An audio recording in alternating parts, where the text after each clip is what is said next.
in the Holy Quran is an interpolation, not necessary for my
thesis. I hold that for the full play of non-violence only one party need believe in it. Indeed, if both believe in it and live up to it, there is no appreciation or demonstration of it. To live at peace with one another is the most natural thing to do. But neither party gains the merit that the exercise of non-violence carries with it. Unfortunately, at the present moment, those Hindus who do not know the use of violence, though they have it in their hearts, are sorry for their incapacity and would fain learn the trick, won't call it the art of violence, so as to be able to match what they describe as Muslim violence. And if peace is to be brought about by both parties being equally matched in the use of violence, both offensive and defensive, I know that peace will not come in my lifetime, and, if it came, I should not care to be witness of it. It will be an armed peace to be broken at any moment. Such has been the peace in Europe. Is not the present war enough to make one sick of such peace? Muslim friends who hope much from me will perhaps now recognize my agony for the unattainment of peace in spite of the travail that I have gone through and am still going through. They one Khan Abdul Ghaffar Khan. Volume 76, 31 May, 1939-15 October, 1939. 367. Should also see that my principal work lies through teaching at least the Hindus to learn the art of non-violence, unless I can bring the Muslims to the position the Ali brothers and their associates took up during the Caliphate days. They used to say, even if our Hindu brethren cut us to pieces, yet will we love them. They are our kith and kin. The late Maulana Abdul Bari used to say, Muslims of India will never forget the ungrudging and unconditional support that Hindus have given to us at this critical period of our history. I am sure that both Hindus and Muslims of those days are the same today that they were then. But times have changed, and with them have changed our manners. I have no shadow of a doubt that our hearts will meet some day. What seems impossible today for us, God will make possible tomorrow. For that day I work, live and pray. On the train to Warda, September 28, 1939. Harijan, July 10, 1939. 468. Notes a striking thought. A Pathan friend who met me during the journey, talking about violent deeds, said, "You know the government is strong enough to put down any violence, however organized it may be in our country, but your non-violence is uncanny. You have given our country a wonderful weapon. No government in the world can put down non-violence." I complimented my visitor on the striking thought he gave me. In one sentence he presented the matchless beauty of non-violence. If only India can understand the full implications of the remark so naturally, so effortlessly made by the Pathan friend, she will become unconquerable in the face of any combination of invaders. 10 to 1 there will be no raid on a people trained in non-violence. Indeed, the weakest state can render itself immune from attack if it learns the art of non-violence. But a small state, no matter how powerfully armed it is, cannot exist in the midst of a powerful combination of well-armed states. It has to be absorbed by or be under the protection of one of the members of such a combination. Well does Badshah Khan say, as reported by PRL during my last tour in his province, we would have fared ill if we had not learnt the lesson of non-violence. We have taken it up quite selfishly. We are born fighters and we keep up the 368. The collected works of Mahatma Gandhi.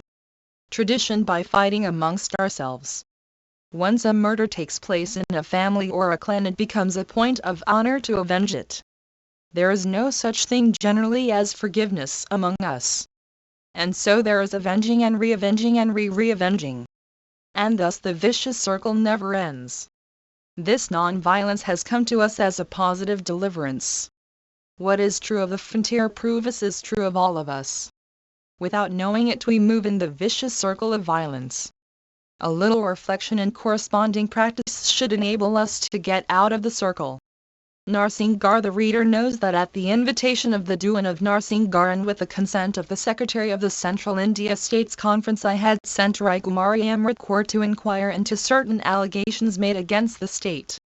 The Raikumari was given every facility by the state to make what inquiry she liked. Shri Kanhayal Vidya was present during the enquiry. The Raikumari's way was made easy by the state giving her every facility. The immediate cause of complaint was soon settled to the satisfaction of all concerned. The Maharaja has given cautious assurances of civil liberty. The people of these states have hitherto been strangers to civil liberty and all it means. I hope the Maharaja and his advisers will remember that civil liberty means the fullest liberty, consistent with non-violence, to speak, write and do what the people like, even though it may mean strong criticism of the acts of the state. He has, however, given full permission to Sri Vidya to do Khadi, Harjan and other constructive work. He has also requested the Raikumari to send Sri Shankarlal Bankar or a representative of the AISA to the state in order to explore the possibilities of Khadi work in the state, which grows plenty of cotton. He has also shown interest in other village industries and basic education. I hope that the beginning so well made will continue uninterrupted, and that the people of Narsingar will show political, economic, social and moral progress on an ever-increasing scale. From the correspondence I had with the Dewan, I have reason to hope for the best. Much will depend upon the sympathy of the Maharaja and his advisers towards all-round progress and the restrained manner in which the workers use the liberty given by the state. I must congratulate the Maharaja and the Dewan on having shown wisdom and courage in calling in the Congress aid, for my aid is virtually Congress aid for settling their domestic difficulty. This is perhaps the second instance of its kind. On the train to Wardha, September 28, 1939, Harijan, July 10, 1939. Volume 76, 31 May, 1939-15 October, 1939. 369. 469. Answer to Question 1 September 28, 1939. I am an optimist. I have pinned my faith and hope. The world lives on hope, and so do I. I am sure that I shall get something. The Bombay Chronicle, September 29, 1939. 470. Statement to the Press to Sigaon, September 28, 1939. An advance copy of Reuters' summary of the Lord's debate on Indian affairs has been shown to me. Perhaps silence on my part at this juncture would be a distinct disservice both to India and England. I was unprepared for the old familiar flavor in the debate in the shape of drawing comparisons unflattering to the Congress. I maintain that the Congress is an all-inclusive body. Without offense to anybody, it can be said of it that it is the one body that has represented for over half a century, without a rival, the vast masses of India, irrespective of class or creed. It has not a single interest opposed to that of the Musalmans or that of the people of the states. Recent years have shown unmistakably that the Congress represents beyond doubt the interests of the people of the states. It is that organization which has asked for a clear definition of the British intentions. If the British are fighting for the freedom of all, then their representatives have to state in the clearest possible terms that the freedom of India is necessarily included in the war aim. The content of such freedom can only be decided by Indians and them alone. Surely it is wrong for Lord Zetland to complain as he does, though in gentle terms, that the Congress should, at this juncture when Britain is engaged in a life-and-death struggle, ask for a clear declaration of British intentions. I suggest that the Congress has done nothing strange or less than 1. The source reported that, when Gandhiji passed through Nagpur en route to Wardha, he was asked by some people about his interview with H.E. the Viceroy. 2. This appeared under the title Open a New Chapter. The statement was also published by the Bombay Chronicle and the Hindu on September 29. 3. Vide Appendices Congress Working Committee Resolution, after July 18, 1939. Working Committee's Manifesto, September 14, 1939. And AICC Resolution, October 14, 1939. 370. The collected works of Mahatma Gandhi. Honorable in asking for such a declaration. Only a free India's help is of value. And the Congress has every right to know that it can go to the people and tell them that at the end of the war India's status as an independent country is as much assured as that of Great Britain. As a friend of the British I, therefore, appeal to English statesmen that they will forget the old language of imperialists and open a new chapter for all those who have been held under imperial bondage. Harijan, July 10, 1939 471. Letter to Narandas Gandhi Sigaon, September 29, 1939 CHI. Narandas, I got your letter after I had sent you the wire. However, I intend to send Raikumari as I informed you in the wire. She will certainly be of some use. She will see Mr. Gibson and Virawala Sahib, do the work which I have suggested from a humanitarian point of view and such other things. She will visit other places if she likes. Please arrange about her stay, etc. She will not like to run about very much, and, therefore, don't make her do that. Arrange to send her back on the 10th or the 11th. Blessings from BAPUPS. I got Kaganlal's letter. I will make arrangements for the money only after consulting you. I will send with Raikumari whatever yarn I have spun. The rest with anybody who happens go to that side later. BAPU from a microfilm of the Gujarati, MMU/II. Also CW. 8563. Courtesy, Narandas Gandhi. Volume 76, 31 May, 1939-15 October, 1939. 371. 472. Letter to Kanvarji K. Park Sigaon, September 29, 1939 CHI. KUNVARJI1, how are you? I had made inquiries regarding Dharampur. Nobody recommends it. The climate of Dharampur is certainly good, but the sanatorium is not reputed to be good. It would be difficult to get accommodation at Almora. It is reserved only for patients from the United Provinces.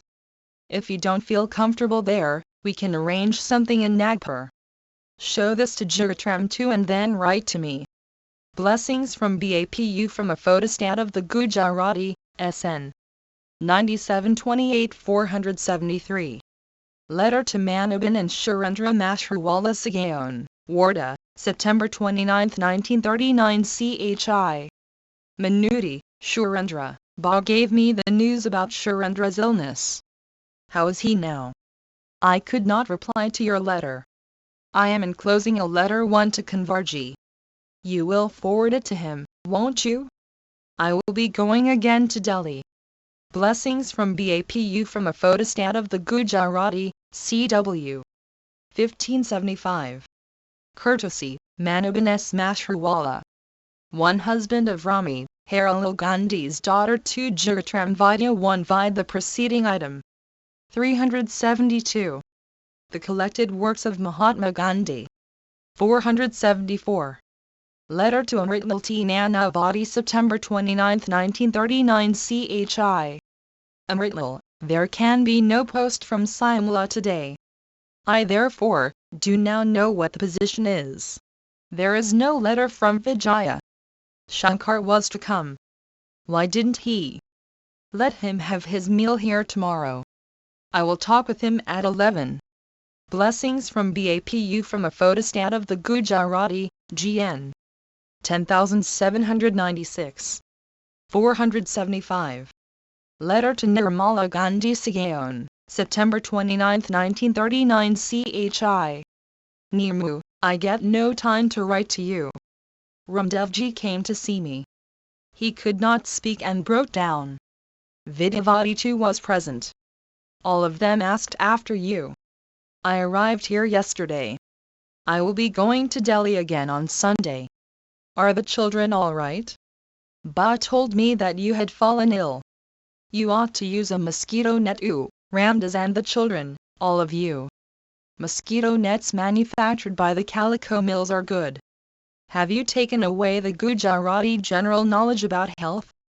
If you have, return it to me. I have made some changes in it.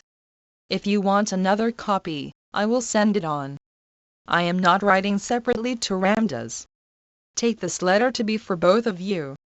Write to me. Ramdas also should write. How are things with you? Blessings from BAPU from the Gujarati original, Mrs. Sumitra Kulkarni Papers. Courtesy, Nehru Memorial Museum and Library. 476. Letter to Manal G. Shah, September 30, 1939 CHI. Manal, there may or may not be any sin in touch, but violation of a pledge is a very great sin indeed. If, however, the pledge is violated. Volume 76, 31 May, 1939-15 October, 1939. 373. Again, you and Kankan should quietly leave the ashram. To enable you to keep the vow, you should not talk with each other, nor work together or take service from each other. I would advise you to go away for some time to Ramana Maharshi's ashram. If you think that the self-control suggested above is beyond your capacity, you should give up ambition to cultivate it. Blessings from BAPU from a photostat of the Gujarati, GN. 8560. Also CW. 7054. Courtesy, Manal G. Shah 477. Note to PRL September 30, 1939. You cannot write an article without knowing anything about the kind of paper for which you intend to write. You can write one thing for the Modern Review, another thing for the Chronicle and yet another for the Harijan. You do not even know where the paper is. Is it some obscure printout or a reputed paper? The article in question can only be for a paper like the Statesman. It is good as an article. But it is not accurate. It is only in praise of the experiment at Sagaon. Mentally I decry it every day. I will not support what you write.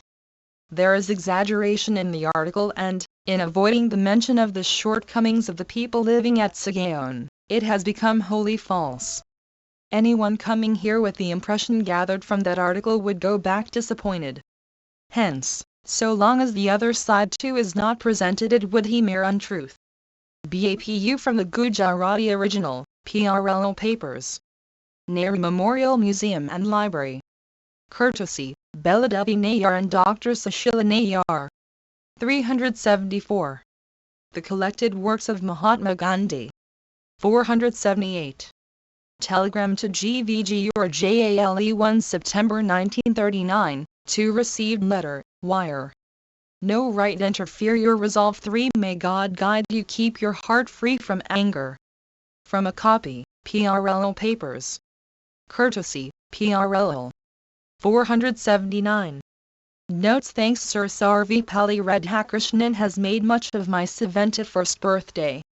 He has sent me his book 4 of praises from friends, known and unknown to me. With it he has been good enough to send also a covering letter of further appreciation. I do not know when I shall have the time to go through all the tributes collected in the volume. I can only pray that God may give me the capacity to live up to the contributor's picture of me, whatever it may be. To Sir Sarvepalli and all those who have sent me their blessings and greetings, I return my thanks hereby. It is impossible for me to send personal acknowledgments. One warning I should like to issue to my admirers. Some would like to erect my statues in public places, some others would have portraits, yet others would proclaim my birthday as a public holiday. C. Rajagopalachari knows me well, and so he has wisely vetoed the proposal to declare my birthday a public holiday. These are days of dissensions and discord. I should feel deeply humiliated if my name became in any way an occasion for accentuating them. Avoidance of such opportunity is a real service to the country and me. Statues, photographs and the like have no place today. The only praise I would like and treasure is promotion of the activities to which my life is dedicated. He or she who does a single act to produce communal harmony or to destroy the demon of untouchability or to advance the cause of the villages, brings me real joy and peace. Workers are. One also known as Bhikshu Nirmalananda 2 in the source. The telegram is kept among the September 1939 items. Vide also letter to G. V. Gurjail, October 18, 1939. 3. According to PRL, the addressee had decided to go on an indefinite fast unless the trustees of the Sri Kripa Pureswar temple allowed Harjans to enter the temple in accordance with the public wish. For Mahatma Gandhi Says and Reflections on Mahatma Gandhi. Volume 76, 31 May, 1939-15 October, 1939. 375. Striving during these days to dispose of the khadi stock that has accumulated in various khadi bhandars.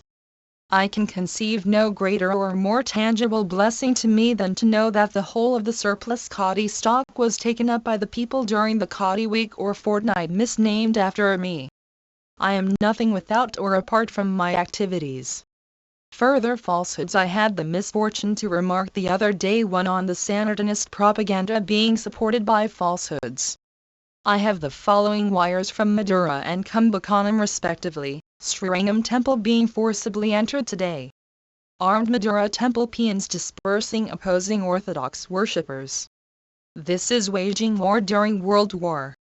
Pray issue immediate instructions suspending such hig-handedness. We have after all to live together. K.R. Venkatarama Iyer. Minister Agent threatening Harjan entry Srirangam with police.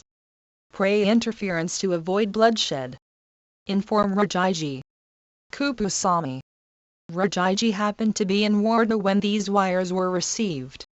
He gave the following reply: there is no Harjan entry being tried in Srirangam. This is impossible without government consent, and the government has not yet given any such consent. In the face of this flat denial I can only regard the wires as figments of imagination. It is noteworthy that there is no complaint from Srirangam itself. Madura and Kumbakonam are too far from Srirangam to know firsthand what may happen there. Trichy is the only town near enough to Srirangam to know events there, if the people interested themselves in the happenings in that temple town. An opposition that requires palpable falsehoods to support it, must be on its last legs. I have seen correspondence which shows that Meenakshi temple has not been boycotted by anybody except a few orthodox Brahmins. It is as popular as ever with a vast mass of temple-going population. On the train to Delhi, October 1, 1939 Harijan, July 10, 1939. 1 Vide temple entry, September 18, 1939. 376. The collected works of Mahatma Gandhi. 480. Lack of sense of humor. I cannot resist publishing the following very frank and well-meaning letter addressed to the editor. I earnestly request you to be kind enough to give me a few minutes to clear some of my doubts. I write this letter not as a critic. I am an ardent seeker after truth and one of the many Akalavyas of Bapuji. I am rather very much pained to read the following in this week's Harjan in the course of a note under the caption, Why Only Prohibition 1 written by Bapuji, Therefore, if I treated these evils as I have treated the drink evil, and if I begin to organize picketing in respect of them, I should lose my caste, lose my Mahatmaship, and even lose my head, which of course has very little value at this time of my life. But as I do not wish to suffer the triple loss, I must allow my correspondent and others like him to think that I am shirking an obvious duty. I was not prepared for the above note, especially the portion quoted by me, along with his previous writings and my reading of his life. For, I was, and am still, of the opinion that Bapuji stands for truth, and he would be ready to lose any donation whatever it may be, his Mahatmaship, his caste, and, if necessary, even his head for the sake of truth, i.e., God. Now let us examine some of his writings. In his autobiography Part 5, chx, he says when he accepted Dudabai, an untouchable, and his family, all monetary help, however, was stopped. With the stopping of monetary help came rumors of proposed social boycott. We were prepared for all this. 2. This clearly indicates that he was not ready to accept donations or maintain his caste at the cost of his principle, i.e., truth. In an article Truth v. Brahmacharya Young India, February 25, 1926, he says, "My Mahatmaship is worthless. It is due to my outward activities, due to my politics, which is the least part of me and is therefore evanescent. What is of abiding worth is my insistence on truth, non-violence and Brahmacharya." 3 inches Yet another article he has tried to show the handicap of Mahatmaship for Young India, November 8, 1928. What else is necessary to show that he cares not for his Mahatmaship? 1 Vide Notes, August 21, 1939. 2 Vide an Autobiography Part V, On the Anvil, Chapter 10. 3 Vide Truth v. Brahmacharya, February 25, 1926. 4 Vide Handicap of Mahatmaship, August 11, 1928. Volume 76, 31 May, 1939-15 October, 1939. 377. Moreover, he says in the course of a conversation reported in Harijan, August 29, 1936, "I am here to serve no one else but myself, to find my own realization." Man's ultimate aim is the realization of God, and all his activities, social, political, religious, have to be guided by the ultimate aim of the vision of God. 1 In another place, Young India, October 11, 1928, he says, "I know too that I shall never know God if I do not wrestle with and against evil even at the cost of life itself." 2 I hope that these are enough to prove that he stands for truth and not for anything else.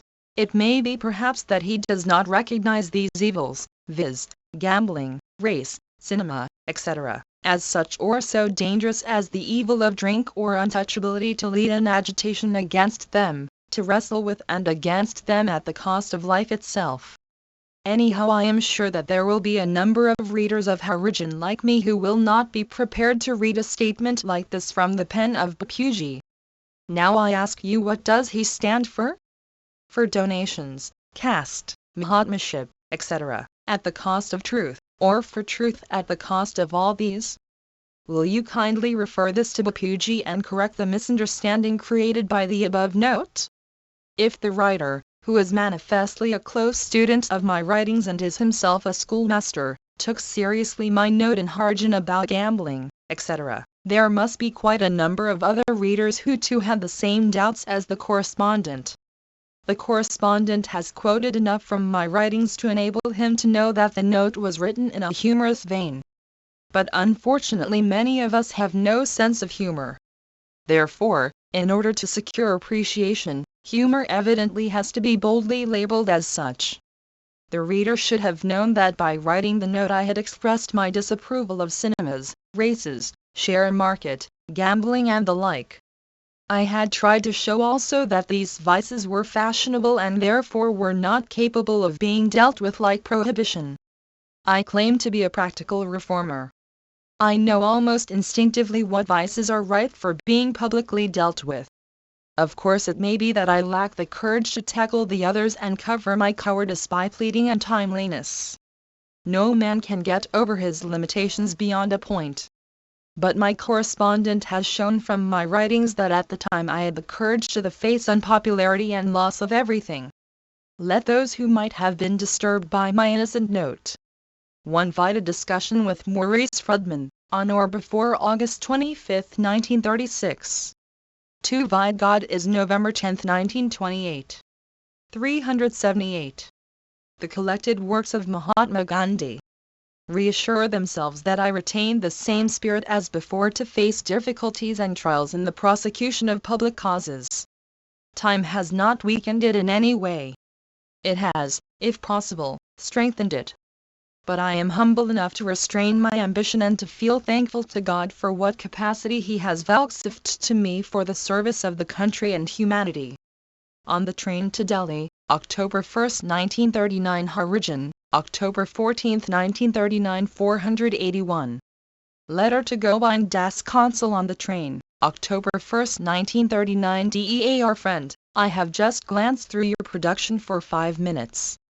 I have nothing whatsoever to say against the front page or the contents. You have every right to express your views in the manner that may seem best to you. Yours sincerely, M.K. Gandhi. From a facsimile, Mahatma Gandhi, he great rogue of India, between pages 4 and 5. 482. Unfortunate people of Travancore, an evil fate seems to dog the career of the people of Travancore in so far as they are represented by the State Congress. The Congress is composed of some of its bravest and most self-sacrificing men. But unfortunately there never have been happy relations between them and the able doing of the state. The charges brought against him by the Congress in the preliminary stages of the movement for responsible government somehow or other acerbated the relations.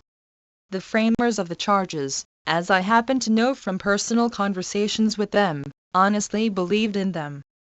But when I reasoned with them that they were bound to withdraw them if their cause was the attainment of responsible government, and not the removal of the Dewan case in which India could not be interested, they saw the wisdom of my advice and promptly acted upon it. This cleared the Volume 76, 31 May, 1939-15 October, 1939. 379. Ground for them and made their case unassailable. But I feel that the estrangement created by the charges between the Dewan and the leaders has persisted. I wish it has been otherwise. Though civil disobedience has been discontinued and personal talks between the Dewan and the leaders have taken place, cordiality between them has been lacking. On the contrary, there has been a ring of distrust about their talks. The Dewan has kept himself at a safe distance from the leaders. Negotiations after a struggle are generally preceded by discharge of prisoners and withdrawal of prosecutions and removal of other disabilities. In Travancore these things have not happened. Cancellations of lawyers' synods and suspension of elected members of the Assembly remain. In fact, there is not much sign of an advance by the state towards the leaders. And now comes like a bombshell suspension of negotiations for political reform. These are the words of the Travancore Communiqué 1, for reasons which must be obvious and which have, for instance, influenced the Government of India in their decision regarding the federal negotiations. No conversations can possibly take place regarding any constitutional reforms until normal conditions are restored and the position is stabilized.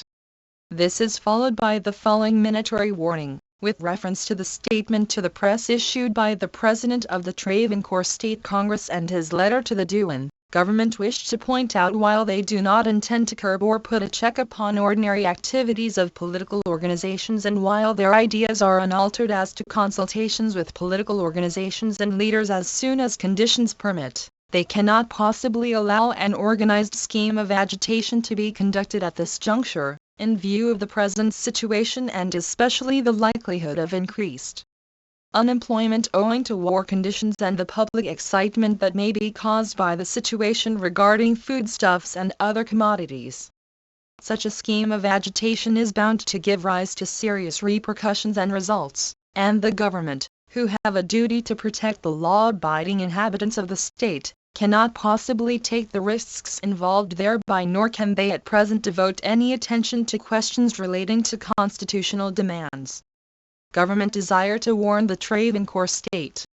One dated September 23, 1939, to addressing a joint session of both the houses of the Central Legislature on September 11, the Viceroy had announced that the work in connection with the preparations for federation were held in suspense in view of the war. 380.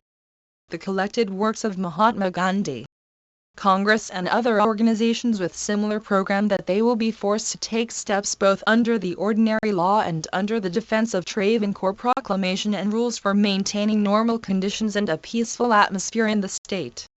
The reason for suspension of contemplated reform is wholly unconvincing.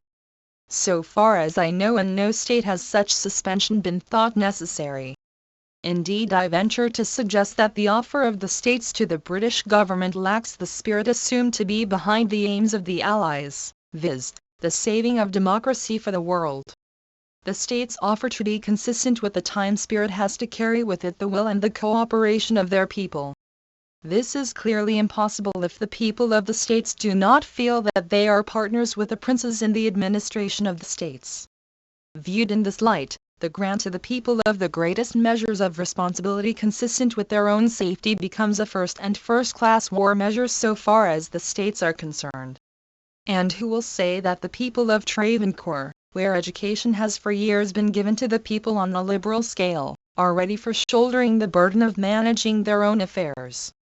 The responsibility in large states can mean no more than that of a big corporation in the provinces. This suspension of political advance in Travancore on the ground of war comes as a shock and a surprise. What connection political reform in the states has with the suspension of federation is not easy to understand. But for the opposition of the princes, the Muslim League and the Congress, federation would have come long ago. And I make bold to say that the British government would gladly bring it in today if the three parties desire it. Political reform in the states is overdue and has to come irrespective of federation. I mean no offense to the princes when I say that generally speaking they may in a sense be compared to Herr Hitler. The difference is that they have not his energy, resourcefulness and capacity. Every one of the princes has the powers of absolute autocrats, and they have times without number exercised such powers. In their own sphere they enjoy powers which the British monarchs have not possessed for centuries. The present British king is merely the first citizen of his country. He cannot arrest a single person at his mere wish.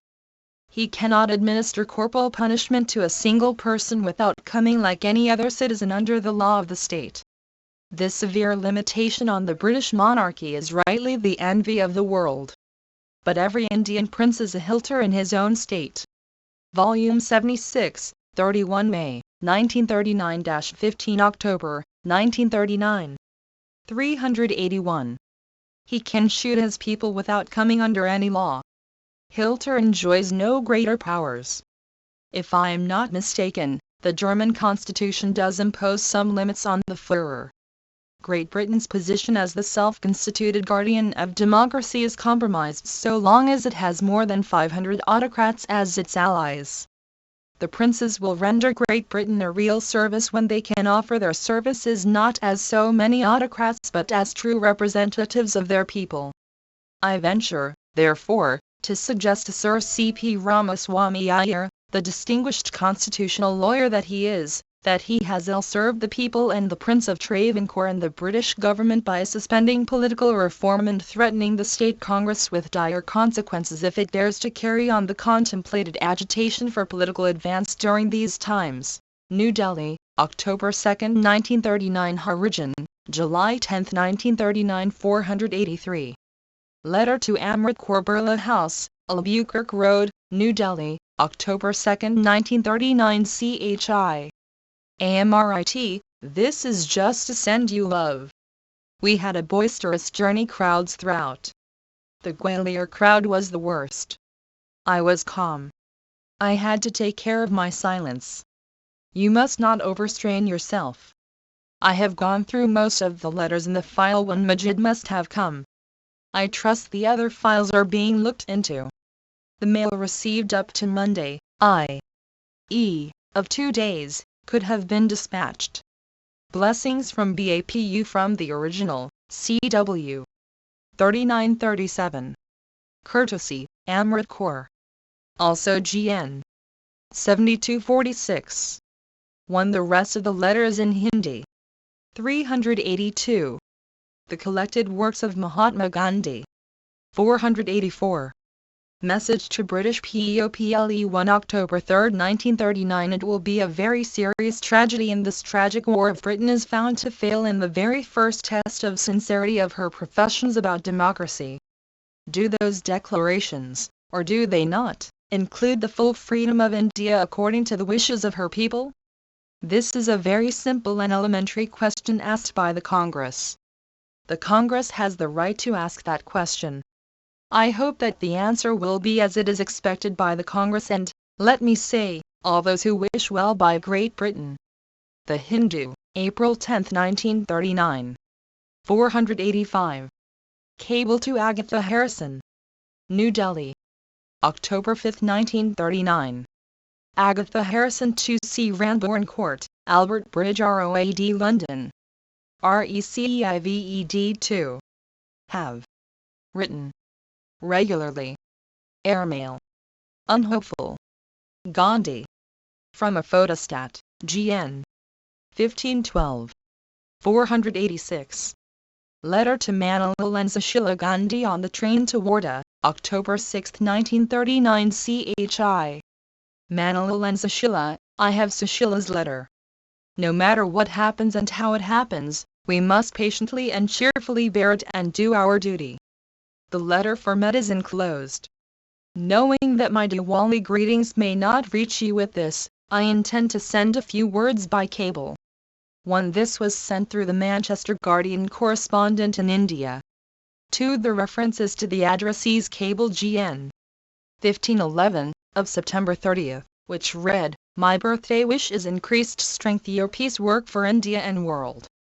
Hampered by lack direct information from you. VOL. 76, 31 May, 1939-15 October, 1939. 383. Have the two organizations there come together? Manilal and the children must be well now. We shall reach Wardha this evening. The accompanying is for Med. Blessings from BAPU from a photostat of the Gujarati, GN. 4906-487. Letter to Valji G. Desai on the train, October 6, 1939 CHI. Valji, I agree with what Chitter writes about your diet. I see you have gained nothing special by staying there. If you come over to Wardha, we can try some other ways. You must get all right. If my suggestion appeals to you, start immediately. If you have no money, borrow some from someone there. I could not understand Chitter's question regarding money. Blessings from BAPU Prof. VG Desai TB Sanatorium PO Vanavilas Mohalla Mazur from a photostat of the Gujarati, CW. 7488. Courtesy, Valji G. Desai. 384. The collected works of Mahatma Gandhi. 488. Letter to Leelavati Asar. CHI. Leela. On the train, October 6, 1939. I have your letter. Where do I have the time to write to my heart's content? You should complete what you have taken in hand. Do not think of coming before the long vacation. I may not be able to write, but you should keep on writing. Dwarkadas, Damayadi and the children will be well. We shall be reaching Wardha today. Blessings from Sri Leelavati Asar. BAPU. New Era School Hughes Road. Bombay 7. From the Gujarati Original, PRLO Papers. Nehru Memorial Museum and Library. Courtesy, Beladevi Nayar and Dr. Sushila Nayar. 489. Letter to Saraswati Gandhi. On the train, October 6, 1939. CHI. Saru, I have your letter, but only one. No matter how displeased I may be, I do expect a letter from you both. Is not my displeasure born of my love? There has been no letter from Gandhi. That is just like him, and so I do not mind. All I want is that both of you remain happy, healthy and pure. May God help you rise. Blessings from Shri Saraswati Gandhi, BAPU, CO Shri Pillai, Nyatankara Travancore. From a photostat of the Hindi, GN 6177. Also CW 3451. Courtesy, Kantilal Gandhi. Volume 76, 31 May, 1939-15 October, 1939. 385. 490. Letter to Kundar Diwan on the train, October 6, 1939 Bhai Kundar. I do not write to you because Krishnachandra has been writing. Balkrishna will certainly gain strength. Rest and diet are normal prescription. He complains about lack of sleep. I am thinking of doing something about it. I may ask him to come over to Sigaon during the cold season. I shall consult the doctor. What suggestions can I give you regarding the Takli? We are reaching Warda this evening. Blessings from BAPU from a photostat of the Hindi, GN 215. 491. An eye-opener. The following note on the development of khadi work in the Urnad Taluk up to the end of June 1939 should open the eyes of skeptics as to the possibilities of khadi as a ready-made means of giving remunerative employment to the needy millions. One hand spinning was started by the AISA in Urnad Taluk as an experimental measure at Pulikal in June 1937. The area has had no tradition for hand spinning. Therefore, all those who took to hand spinning had to be taught the art of spinning and carding afresh. This successful experiment conducted at Pulikal encouraged the AISA to include in the government grant for khadi for 1938-39 a scheme for starting 4 more centers in the Taluk, viz., Nedyarapu, Pandikad, Randpani and Tirangadi. By the end of June 1939 there were 1,233 spinners trained up in the Taluk. The total expenditure has come to Rs 5,830-8-10. The cost of implements itself comes to Rs 3,482-0-6, the whole of which was met out of the government grant. Rs 488-15-9 was spent out of AISA funds in the initial stages at Pulikal and other centers. Due to proper training to spinners, the quality of yarn produced is of a very high standard. One only extracts from the note by C.K. Karth, Secretary, AISA, Urnad, are reproduced here. 386. The collected works of Mahatma Gandhi. From February 1939, while we insisted on quality, we also increased the spinning wages by 17.19% of the cost of yarn. Efforts are being made to induce the spinners to be habitual wearers of khadi.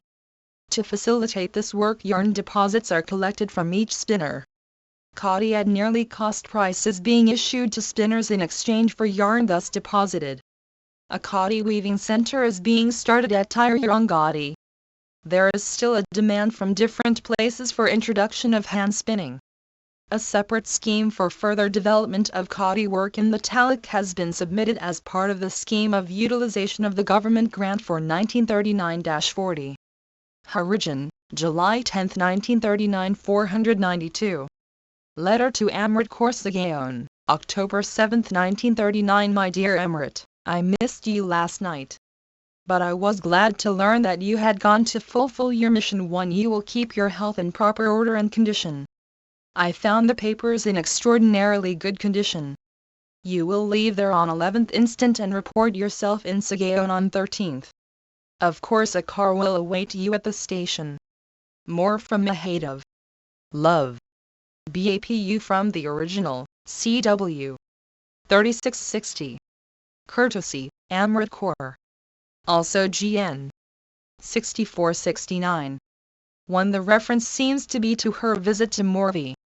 Vide Famine Work in Morbi, October 16, 1939. Also letter to Narandas Gandhi, September 29, 1939. Volume 76, 31 May, 1939-15 October, 1939. 387. 493. Letter to Narandas Gandhi, October 7, 1939 CHI. Narandas, I hope the Renshaw Bars program will pass off well under Rai Kumari Amrit Corbin's chairmanship. I very much like your decision to make the spinning yana a permanent feature, and I hope large numbers of men and women will welcome it. Blessings from BAPU from a microfilm of the Gujarati, MMU/II. Also CW. 8567. Courtesy, Narandas Gandhi. 494. Letter to Vijayabanam Pankoli Sigaon, Warda, October 7, 1939 CHI. Vijaya, I have a letter from you after a long time. Do not be so slack again. It is all right if you have gone to Varad. As long as one breathes, one should not lose hope. Both the views are correct. The best thing is to rely on Ramanama. And it is also good to put in best efforts. I am sending your letter to Amritlal. Keep writing to me. Blessings from BAPU from a photostat of the Gujarati, GN. 7119. Also CW. 4611. Courtesy, Vijayabanam Pankoli. 388. The Collected Works of Mahatma Gandhi. 495. Letter to Jamnadas Gandhi Sigaon, Warda, October 7, 1939 CHI. Jamnadas, what have you been doing? Why don't you make enough effort to build up your body? How can you afford to feel old at this age? Now stay there and take rest and leave Raikot only after you have fully recovered your health. Blessings from BAPU from a microfilm of the Gujarati, MMU/II. Also CW. 8565. Courtesy, Narandas Gandhi. 496. Letter to Kanvarji K. Park. Sigaon, Warda, October 8, 1939. CHI. Kanvarji, I got your postcard. I had made arrangements for you at Nagpur. But since you went to Marai, I wired to you not to come away in haste. The poor have but to put up with common hardships. I, therefore, encouraged you to stay on. Now patiently overcome the other difficulties that may arise and see if you derive any benefit. If you do not improve, write to me immediately. Keep me informed about your progress. Do not send for the children. The best plan would be for Bali 1 to take them to Bombay. Blessings from P.S. Shurendra will write more from Bombay. BAPU. From a photostat of the Gujarati, SN. 9729. 497. India's attitude on the 27th August last, that is, just before the senseless war broke out, Srimati Kamaladevi Chattopadhyaya wrote to me as follows. 1 Balabhanama Dalaja, sister of the addressee's mother-in-law. Volume 76, 31 May, 1939-15 October, 1939. 389. I have sent you an appeal through the Bombay Chronicle, asking you to voice the attitude of India and of the exploited peoples of the East on the present situation. What I meant was not mere reiteration of our old position that we can have nothing to do with this imperialist war, but something more than that. The present conflict is mainly centered round the usual scramble for colonies, or spheres of influence as they are now called in polite phraseology. On this question the world thinks there are only two opinions, for it hears only two views, one which believes in the maintaining of the status quo, the other which wants a change but on the same basis, in other words, a redistribution of the loot and the right to exploit, which of course means war. It is in the very nature of things that such a redistribution can never come about without an armed conflict. Whether there will be anyone or anything left to enjoy, of course, is another question. But the world is mainly torn between these two. If the thesis of the one is accepted, then that of the other should also be. 4. If England and France have the right to rule over large tracts and big nations, then Germany and Italy have an equal right. There is as little moral justification in the former countries crying halt to Hitler as there is in what he calls his rightful claims. That there is a third view the world hardly seems to think, for it rarely hears it. And it is so essential that it should find expression, the voice of the people who are mere pawns in the game. Neither Danzig nor the Polish quarter is the issue.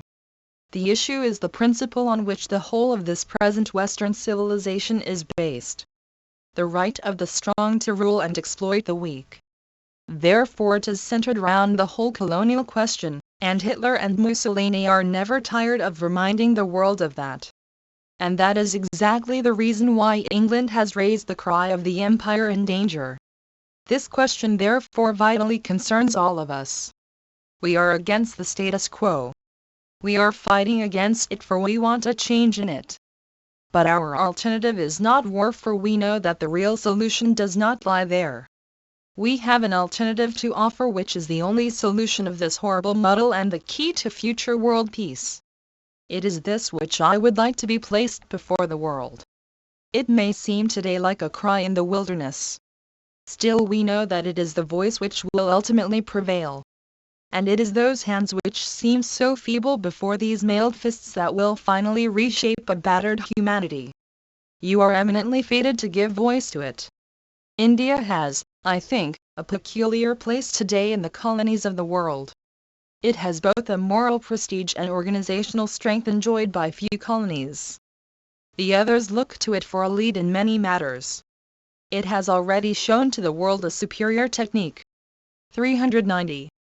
The collected works of Mahatma Gandhi. Of struggle whose moral value the world is bound to appreciate some day. India has therefore to tell a very distraught and maddened world that there is another path humanity must tread if it would save itself from these periodical disasters and bring peace and harmony to a bleeding world. It is only those who have suffered so much against this system and who are bravely struggling to change it that can speak with all the conviction and moral basis necessary, speak not only for themselves but all the exploited peoples of the world. I am sorry I had not seen Shrimati Kamaladevi's letter to the Chronicle.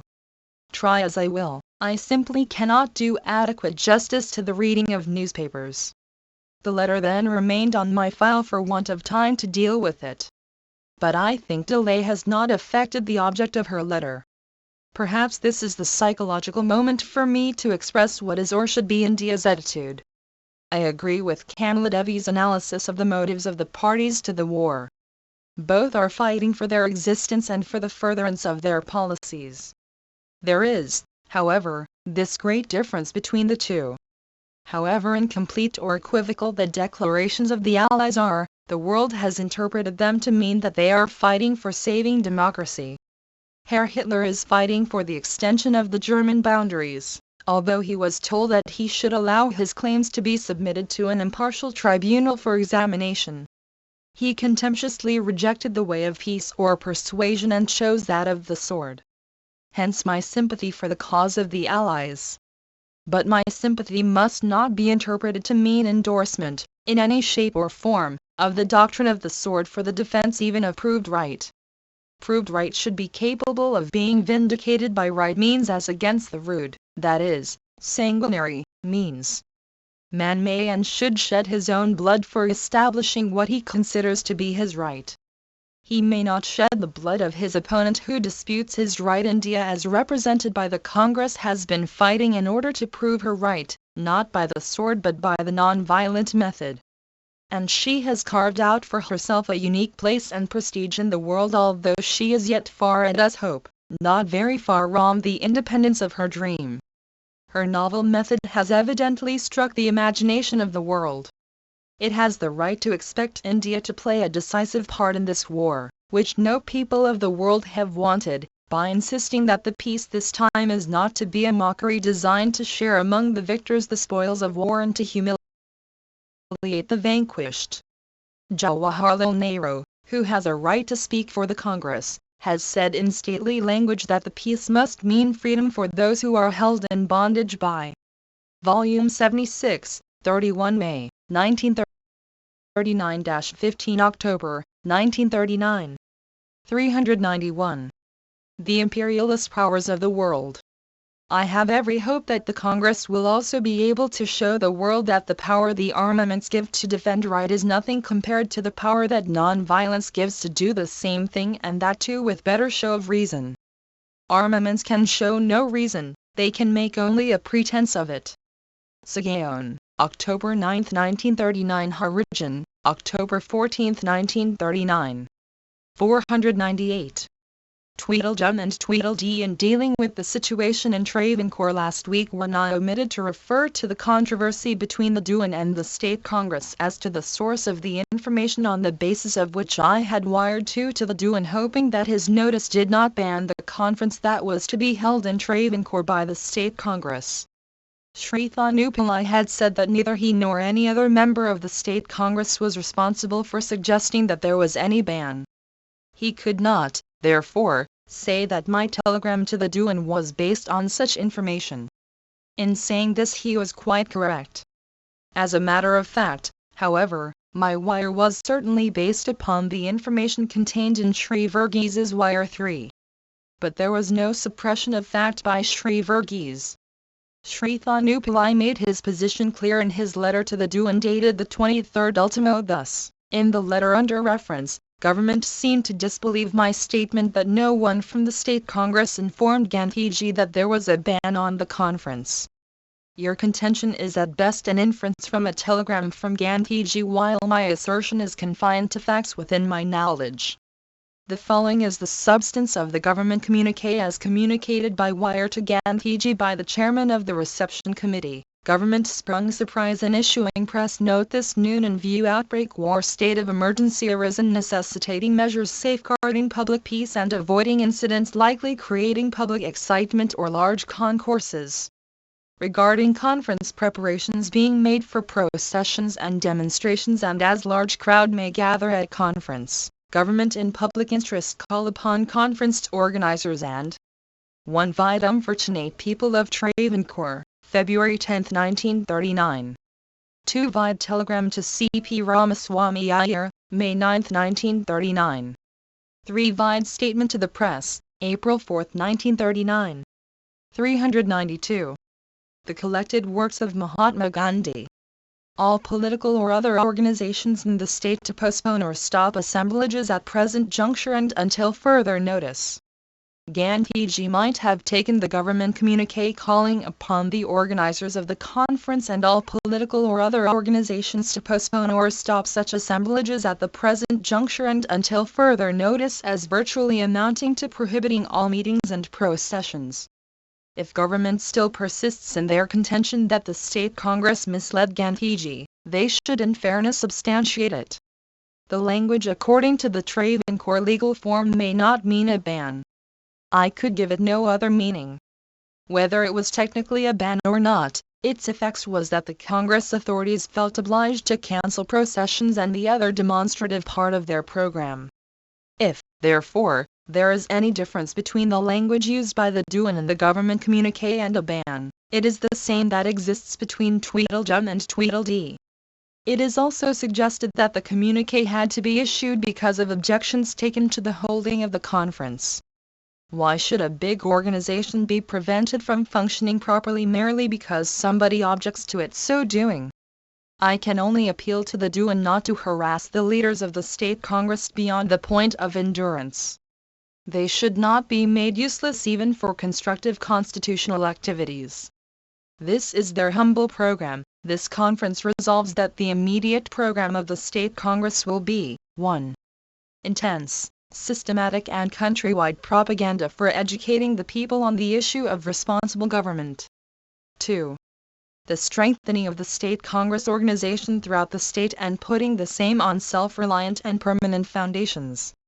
3.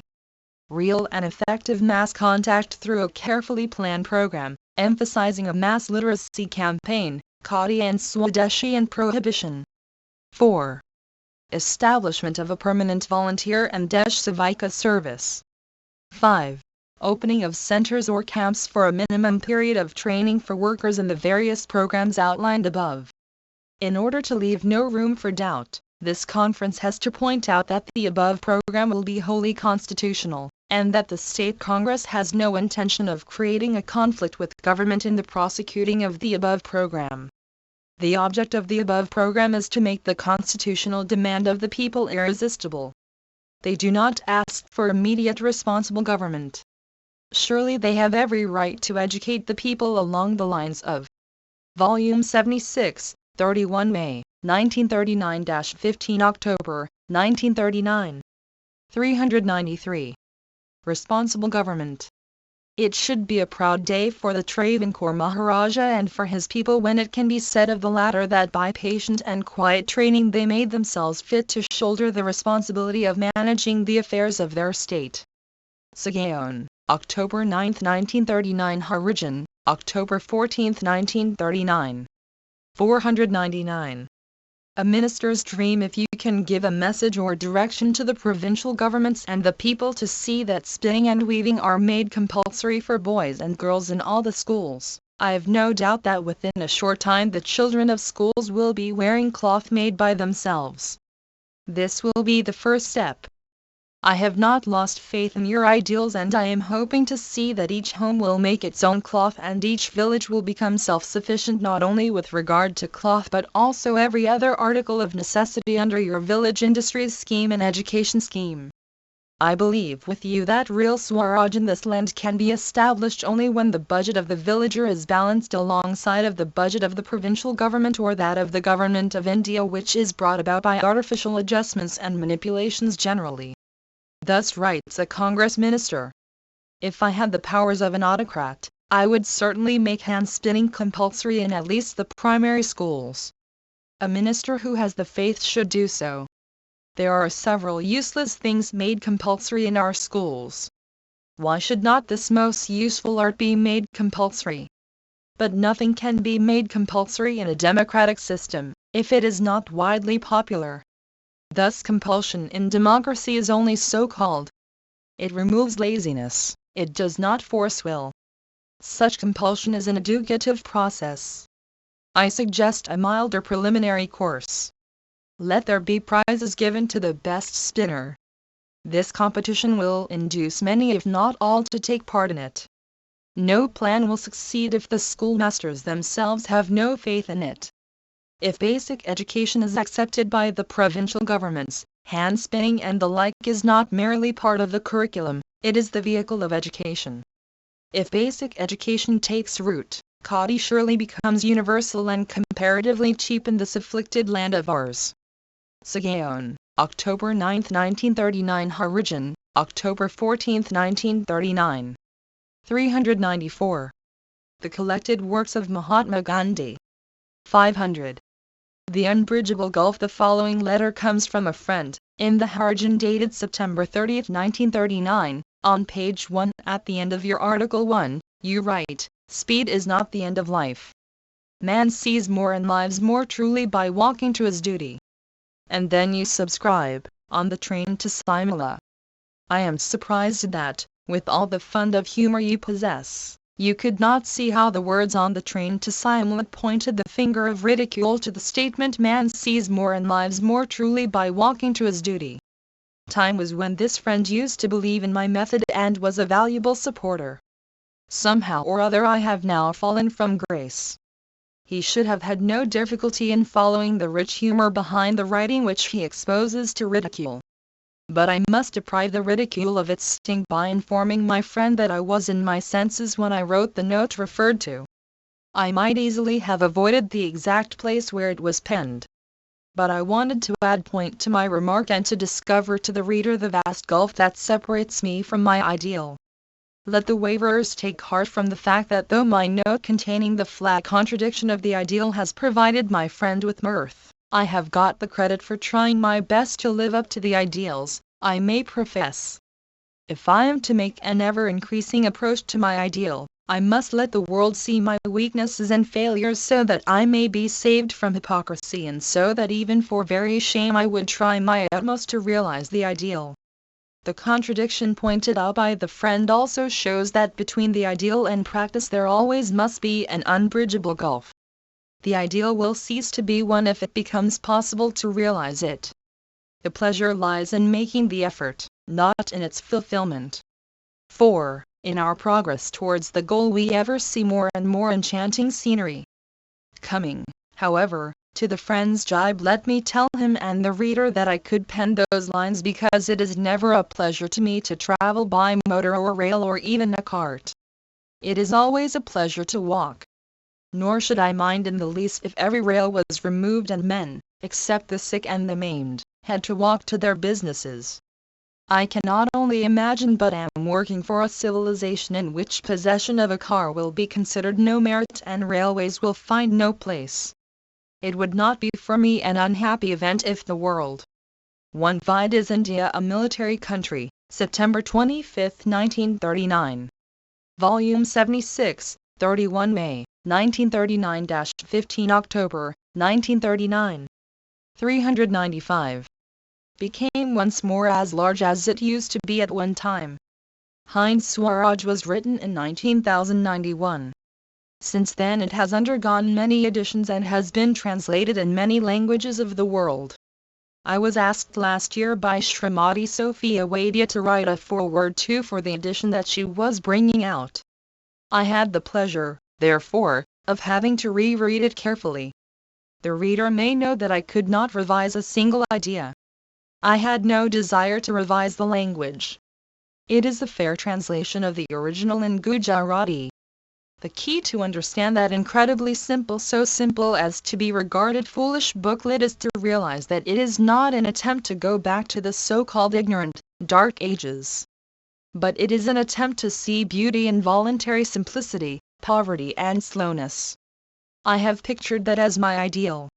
I shall never reach it myself and hence cannot expect the nation to do so.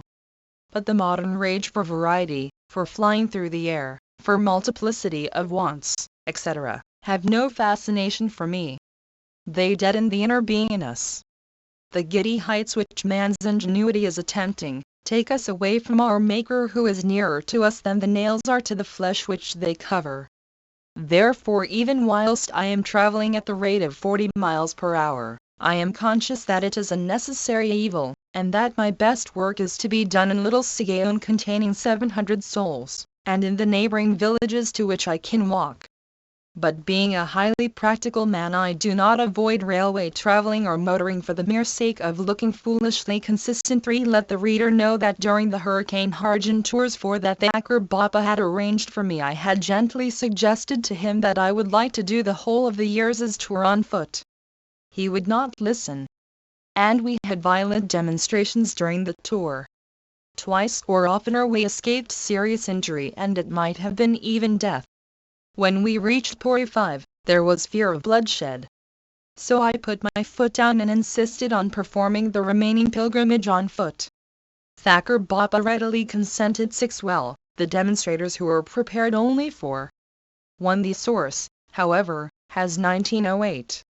2. Vida Message to the Aryan Path, July 14, 1938. 3 inches self-reliance, R.W. Emerson says, a foolish consistency is the hobgoblin of little minds, adored by little statesmen and philosophers and divines. With consistency a great soul has simply nothing to do. 4. From November 7, 1933 to August 2, 1934. 5. On May 7, 1934. 6. Gandhiji commenced his walking tour from May 9, 1934. 396. The collected works of Mahatma Gandhi. Demonstrations by rail and motor could not overtake the pilgrims who covered only 8 to 10 miles per day in 2 stages. This was the most effective part of our tour. The awakening was solid. Our experiences were rich. And the demonstrators had no excitement left for them. They had no desire to kill me in cold blood. They were out for sensations. Sensations are not to be had with non-violent men and women walking to their mission without any fear of man and in the certain knowledge of having God as their infallible guide and protector. Sigaon, October 10, 1939. Harijan, October 14, 1939. 501. On trial in the course of the conversation with the members of the working committee, I discovered that their non-violence had never gone beyond fighting the British government with that weapon. I had hugged the belief that congressmen had appreciated the logical result of the practice of non-violence for the past 20 years in fighting the biggest imperialist power in the world. But in great experiments like that of non-violence, hypothetical questions have hardly any play. I myself used to say in answer to questions that when we had actually acquired independence we would know whether we could defend ourselves non-violently or not. But today the question is no longer hypothetical. Whether there is on the part of the British government a favourable declaration or not, the Congress has to decide upon the course it would adopt in the event of an invasion of India. For, though there may be no settlement with the government, the Congress has to declare its policy and say whether it would fight the invading host violently or non-violently. So far as I can read the Working Committee's mind after a fairly full discussion, the members think the congressmen are unprepared for non-violent defense against armed invasion. This is tragic. Surely the means adopted for driving an enemy from one's house must, more or less, coincide with those to be adopted for keeping him out of the house. If anything, the latter process must be easier. The fact, however, is that our fight has not been one of non-violent resistance of the strong. It has been one of passive resistance of the weak. Therefore there is no spontaneous response in Volume 76, 31 May, 1939-15 October, 1939. 397. Our hearts, at this supreme moment, to an undying faith in the efficacy of non-violence.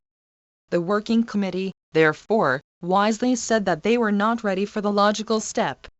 The tragedy of the situation is that, if the Congress is to throw in its lot with those who believe in the necessity of armed defense of India, the past 20 years will have been years of gross neglect of the primary duty of congressmen to learn the science of armed warfare.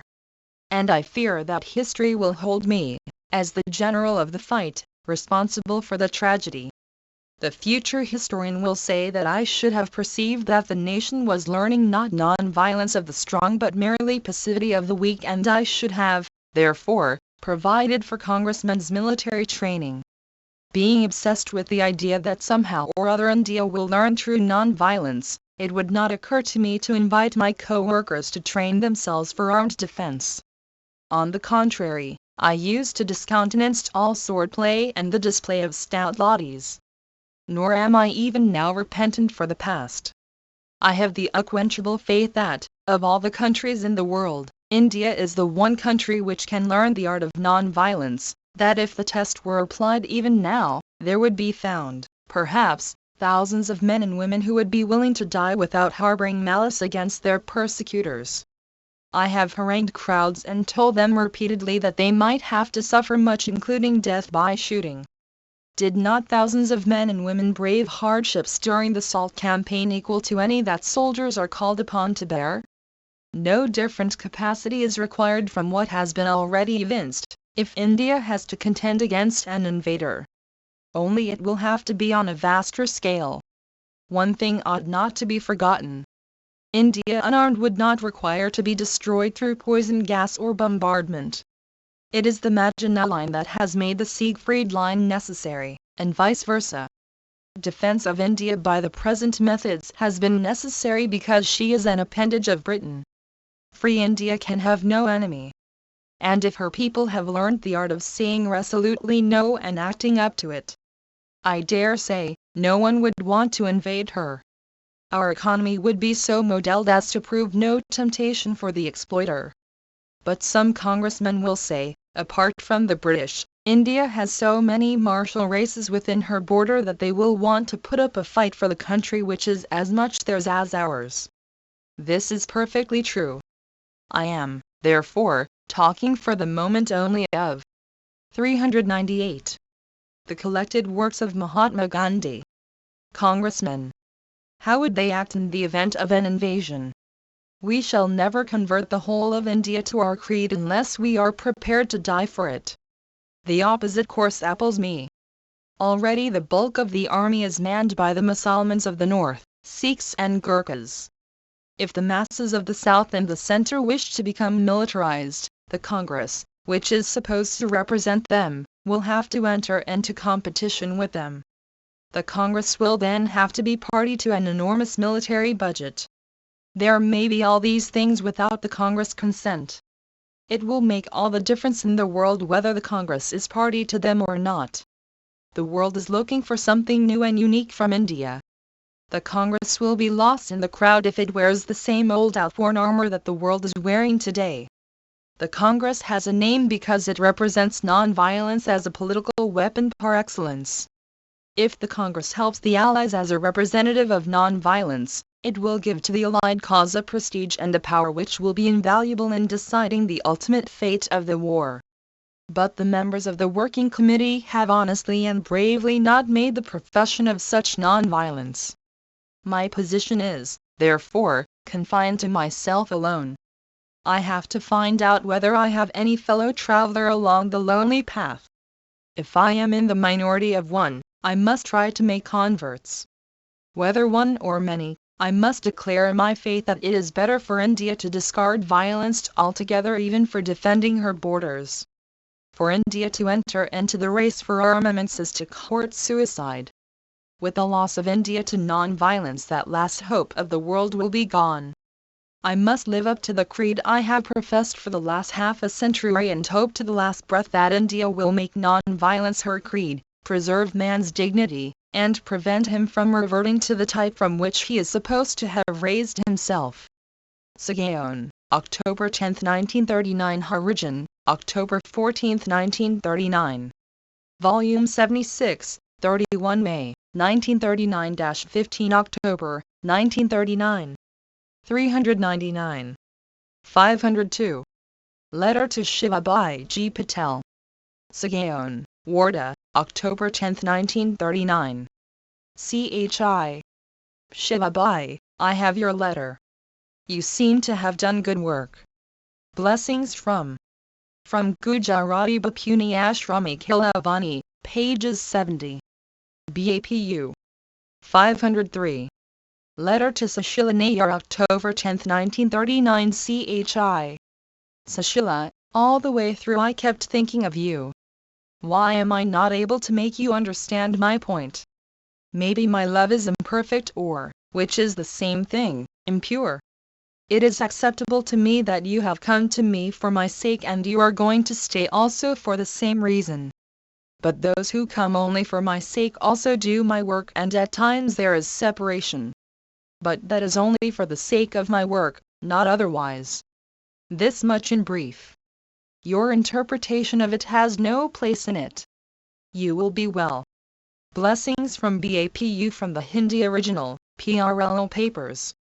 Nehru Memorial Museum and Library. Courtesy, Dr. Sushila Nayar. 504. Letter to Mridula Sarabhai, Tuesday, October 10, 1939, when I am observing silence today. I may break it at 3 o'clock. But it is impossible to find time today. Tomorrow is the meeting of the Working Committee. It would depend on how much time it takes. Maheda will find out and tell you. Bharati can certainly meet me on Thursday. You will of course stay on till we can meet. BAPU from the Gujarati original, CW. 11209. Courtesy, Sarabhai Foundation. 1 From the contents it appears that the letter belongs to October, 1939. It is written on the back of a letter from the addressee to Gandhiji dated October 9, 1939, a Monday. 400. The collected works of Mahatma Gandhi. 505. Discussion with the FRIEND 1 Sagaon, on or after October 10, 1939, to friend. We have been out and out Gandhiites for several years and we do not know what we are to do at this juncture. The Working Committee's resolution has puzzled us. Gandhiji, but let me know what you mean by out and out Gandhiites. Those who are prepared to follow your principles through thick and thin. Well, then let me tell you, I am not one myself, for in my practice I am far from what I have conceived as the ideals of truth and non-violence. I quite see what you mean. I simply wanted to say that in our humble way we were trying to do constructive work as shown by you. What are we to do if civil disobedience comes? We voted for the AICC Resolution 3 because it was the official resolution sponsored by Rajendra Babu, Sardar and others. But when we think of non-violence, we do not see how we could have voted for it. There was nothing against non-violence in voting for the resolution. What you will do is of consequence. And, as you will see from the next Harijan, I am writing for friends like you. You will see the position developed from week to week. But I can sum it up for you. There is no question of civil disobedience, for there is no atmosphere for it. At any rate, there is no question of civil disobedience in the aggressive sense as we launched in 1930 and 1932. We might have to offer it if all constructive work was made impossible, that is to say, if grave irritation was given by government. I fear no such thing. At any rate, I will not keep Gandhi Atish in the dark. You should make a point of following carefully what I write every week. But my difficulty is this. We believe implicitly in developing strength through constructive work, which is non-violence in action. But as we are part and parcel of the Congress, they may come down with a heavy hand on our ashrams and 1. The discussion is extracted from Out and Out Gandhiite by Mahadev Desai, who explains, a friend who was running a rural work center for some years, and who, having come for the AICC, had come to Sagaon to see Gandhiji. The AICC session was held in Wardha on October 9 and 10. 2. Ibid 3 Vide Appendix AICC Resolution, October 18, 1939. 4 Vide Statement to the Press, October 13, 1939. Volume 76, 31 May, 1939-15 October, 1939. 401. Take possession of them as they did in 1930. It will depend on what the Congress will do. Supposing what is unlikely happens and the Congress decides upon a course of aggressive civil disobedience, for which, as I have said, there is no atmosphere, you will have to isolate your ashram from the Congress, that is to say, you may have to secede from the Congress even at the risk of being labeled as cowards. I see. There is one thing more about which I wanted to ask you. We have quarrels in the course of our day-to-day work in the ashram. Therefore, you see, you are far from being out-and-out Gandhiites. No, but we have implicit faith in your teachings, and it is only in that sense that I use that term. But if in spite of that faith they quarrel, then they have not understood even the ABC of Gandhism. What is faith worth if it is not translated into action? We may not go about parroting truth and non-violence and steering clear of them in daily life. Take the law of gravitation. The discovery of the law led to numerous other discoveries based on the law. Even so, unless you go on discovering new applications of the law of non-violence, you do not profit by it. You have to reduce it to a science. To say that you have bickerings in the ashram which make smooth work impossible or difficult, is to say that non-violence is not being practiced. Don't you go away with the impression that we have no bickerings here in Sagaon. We have them, and that is why I said that I was not an out-and-out Gandhiite. But if I seriously thought that these bickerings would make communal life impossible, I might close down the institution. It is not an improbability. I should not shirk that duty if the idea possessed me. Well, that is only to say that the difficulties are enormous everywhere. Let God guide you and me and us all. Harijan, October 28, 1939.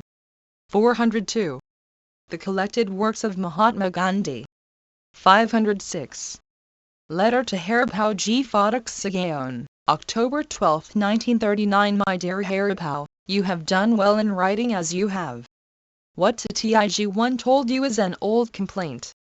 There is no arrogance in me. I do not plead guilty. I do not even understand his allusions. What is this about parties given to me? I have tried to woo him and his friends. I have walked to Savarkar's house. I have gone out of my way to win him over. But I have failed. Having heard me, it is now for you to tell me what I should do to conquer them too. I shall glance through your book as soon as I receive it. Yours, BAPU from a photostat, CW. 2802. Courtesy, Haribhau G. Phatak. 507. Letter to Drive BC Roy October 12, 1939 DEAR Dr. Bidden, I know your partiality for me, but I feel utterly unable to shoulder the burden. 3 Jawaharlal is the only man with drive to take my place. His difference of outlook will be softened. But what does it matter, if he carries your minds with him in his new ideas?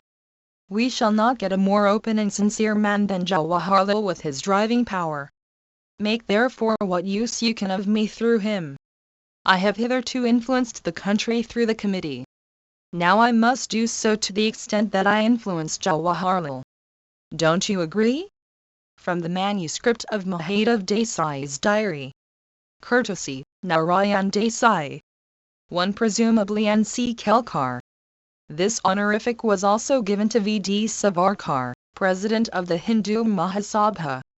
2 V.D. Savarkar, Chimanlal Setalvad, Kwasji Jahangir, V.N. Chandavarkar Liberals, N.C. Kelkar and Dr. B.R. Ambedkar had issued a statement from Bombay on October 2, expressing the view that the Congress and the Muslim League did not represent the whole or even the bulk of India, and that any constitutional or administrative arrangement arrived at between the government and the Congress and the Muslim League could not be binding on the Indian people. 3. The addressee had insisted that Gandhiji himself should take over the command of the Congress. Volume 76, 31 May, 1939-15 October, 1939. 403. 508. Letter to Kanvarji K. Parakh Sagaon, Warda, October 12, 1939 CHI. Kanvarji, I have your letter. If you are feeling better there, it is certainly advisable to stay on. If you ask Rami to leave you, what will you do about your meals? If you can make some arrangement for that, you may let her go. There is no sanatorium in Nagpur. But the TB specialist is a competent, experienced and philanthropic doctor. Belkoba and Matthew were treated by him. You will stay at Warda, that is, in Sagaon, or wherever else I arrange. Hence if you do not feel better, come over. Let the doctor there examine you. If you come here, Rami need not accompany you. Blessings from BAPU from a photostat of the Gujarati, SN. 9730. 509. Letter to Sushila Nayar. CHI. Sushila. October 12, 1939. You are not unhappy about what you said about massage at the time of bathing? Would you feel happy? Did you like the telegram that was sent to Delhi? Are you calm? Blessings from BAPU. From the Hindi original, PRLO papers. Nehru Memorial Museum and Library. Courtesy, Dr. Sushila Nayar. 404. The collected works of Mahatma Gandhi. 510. Statement to the PRESS1 Sagaon, October 13, 1939. I regard the recent Resolution 2 of the AICC on the situation as moderate and wise. It was bound to reiterate the Congress demand for an unequivocal declaration. Its merit lies in not fixing any time limit for the declaration. It is noteworthy that the resolution was carried by a majority of 3-1. It is to be hoped that the British government will appreciate the friendly spirit in which the Congress is approaching the situation. It is to be hoped also that the Europeans of India will range themselves alongside of the Congress. But the greatest help can only come from Congressmen themselves. If they do not act on the square, no external sympathy and even help will be of any avail. I see that impatience has seized some congressmen who want to be doing something to signify their opposition to a war which they believe to be for defending imperialism. I suggest to them that they will be defeating the common purpose by acting in opposition to the Congress decision expressed in the only way open to a democratic organization. They had their say at the AICC meeting. They are in honor bound to defer direct action till the Working Committee or the AICC decides otherwise. No reliance can be placed upon an organization which is not able to exercise effective control over its members. Imagine an army whose soldiers, under the false belief that they are advancing the common cause, adopt measures in defiance of those taken by the headquarters. Such action may well spell defeat. Therefore I beseech congressmen at this critical juncture to desist from any action that would savor of indiscipline or defiance. They should surely see that by such action they undermine Congress' prestige and weaken its influence. Origin, October 21, 1939. 1. This appeared under the title Notes, subtitle, The AICC Resolution. The statement was also published in the Bombay Chronicle and the Hindu on October 14. 2. Vide Appendix AICC Resolution, October 14, 1939. Volume 76, 31 May, 1939-15 October, 1939. 405. 511. Letter to Sushila Nayar. CHI. Sushila. October 13, 1939. If Prithvi Singh can do the massage, you must tell him. K. Ishna Ch. Andra must be told about bathing.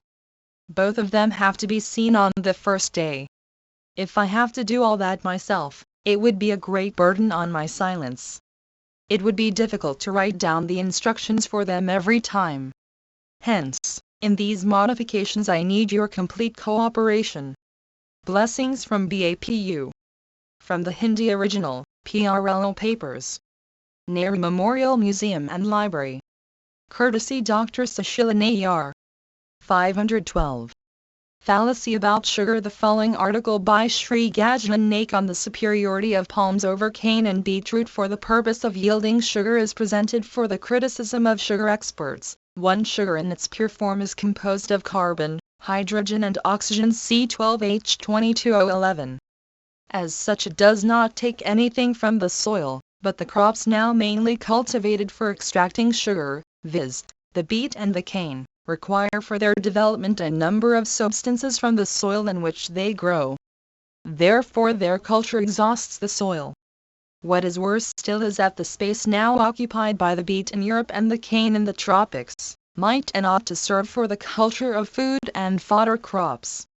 But people must have sugar. Is there a way of getting it without encroaching on the soil fit for superior crops? Yes, according to the opinion expressed by Mr. Devry at the Congress of Gießen. Watt's Dictionary of the Economic Products of India, Vol. I, pages 301-4. He says that palms can supply the required sugar for they can be grown on inferior soil where even to try to grow cereals would be a vain endeavor. The statement throws much light on the place of the palm for the gur industry. It would be wrong to take it only as a philanthropic proposition for exploring avenues of employment for the toddy tappers who will be rendered idle through prohibition. It has immense potentialities in the economics of national agriculture. One only extracts from the article by Gajlan Naik, head of the Gur Department, AIVIA. Are reproduced here. 406. The collected works of Mahatma Gandhi. Sugarcane cannot be grown with profit in the same field year after year. It has to be rotated with some cereal. Cane has to be cultivated year after year while palms once planted yield sugar for 20 to 50 years. Heavy manuring and regular watering are required for cane while palms require neither. Palm plantations are not affected by wind, flood or shortage of rain. Moreover, and this is very important, factory-made apparatus, such as crushers are indispensable in cane gur making while the accessories necessary for palm gur manufacture are procurable locally in villages, and their cost is negligible as compared with those used for cane gur. Origin, October 14, 1939. 513. Letter to Abul Kalam Azad. Sagaon, Warda. Dear Maulana Sahib. October 14, 1939.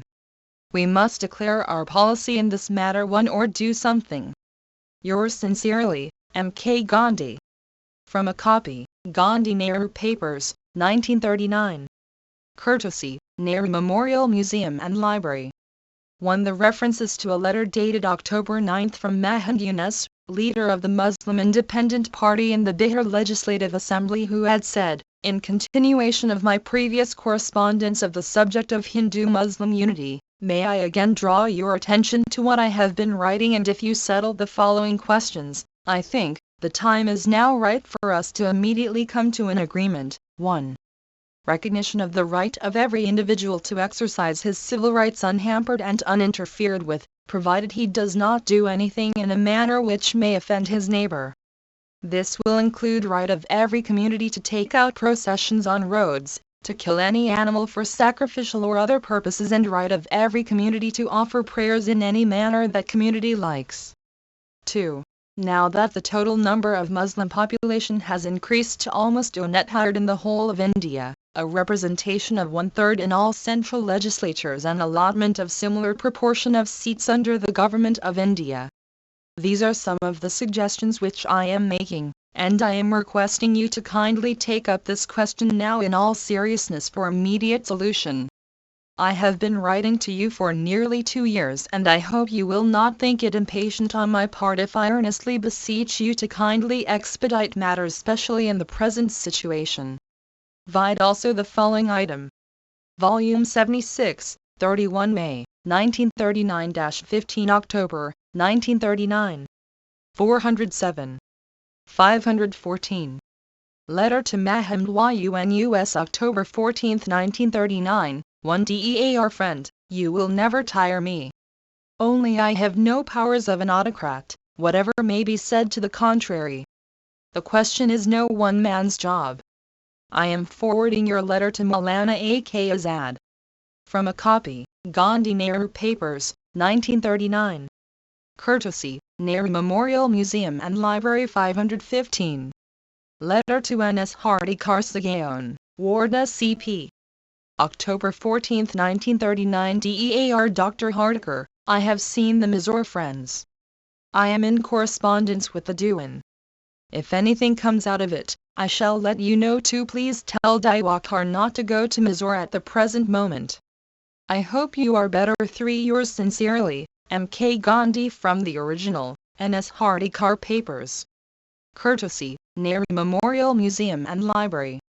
1 From the reference to the addressee's letter, which was forwarded to Abul Kalam Azad on this date. Vide the preceding item. 2 According to the Indian Annual Register, 1939, Vol. II, pages 277, the state government failed to fulfill the promises made by the agreement arrived at in 1938 between the Dewan, Sir Mirza Ismail and Vallabhbhai Patel and J.B. Kripalani. The State Congress was not prepared to acquiesce. However, in order to explore all means of avoiding struggle, they sought interviews with the Dewan but with no response from him. The time limit fixed for launching civil resistance, viz. September 1, 1939, having expired without any response from government, the fight was launched. Vide also letter to N.S. Hardikar, October 21, 1939. 3 Vide also letter to N.S. Hardikar, October 21, 1939, and fragment of letter to people of Mysore, November 24, 1939. 408. The collected works of Mahatma Gandhi. 516. Letter to AEASWARAN once again, Warda, October 14, 1939 DEAR friend, the best use I can think of is for basic education. Yours sincerely, M.K. Gandhi. From a photostat, GN 778-517. Letter to Tatashar Sagaon, Warda, October 14, 1939 My dear Tatashar, CR says, why does not Tatashar see me? Do go and see him, but don't take his time. What he cannot do no one else can.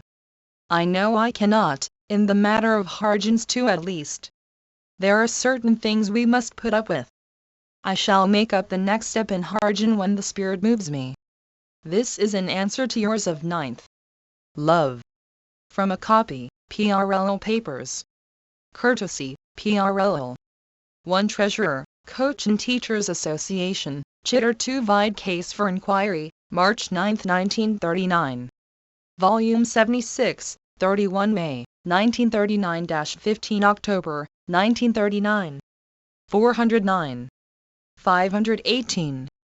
Letter to Syed Faisal Hassan Sagaon, October 14, 1939. DEAR Syed Sahib, you have done well in writing to me.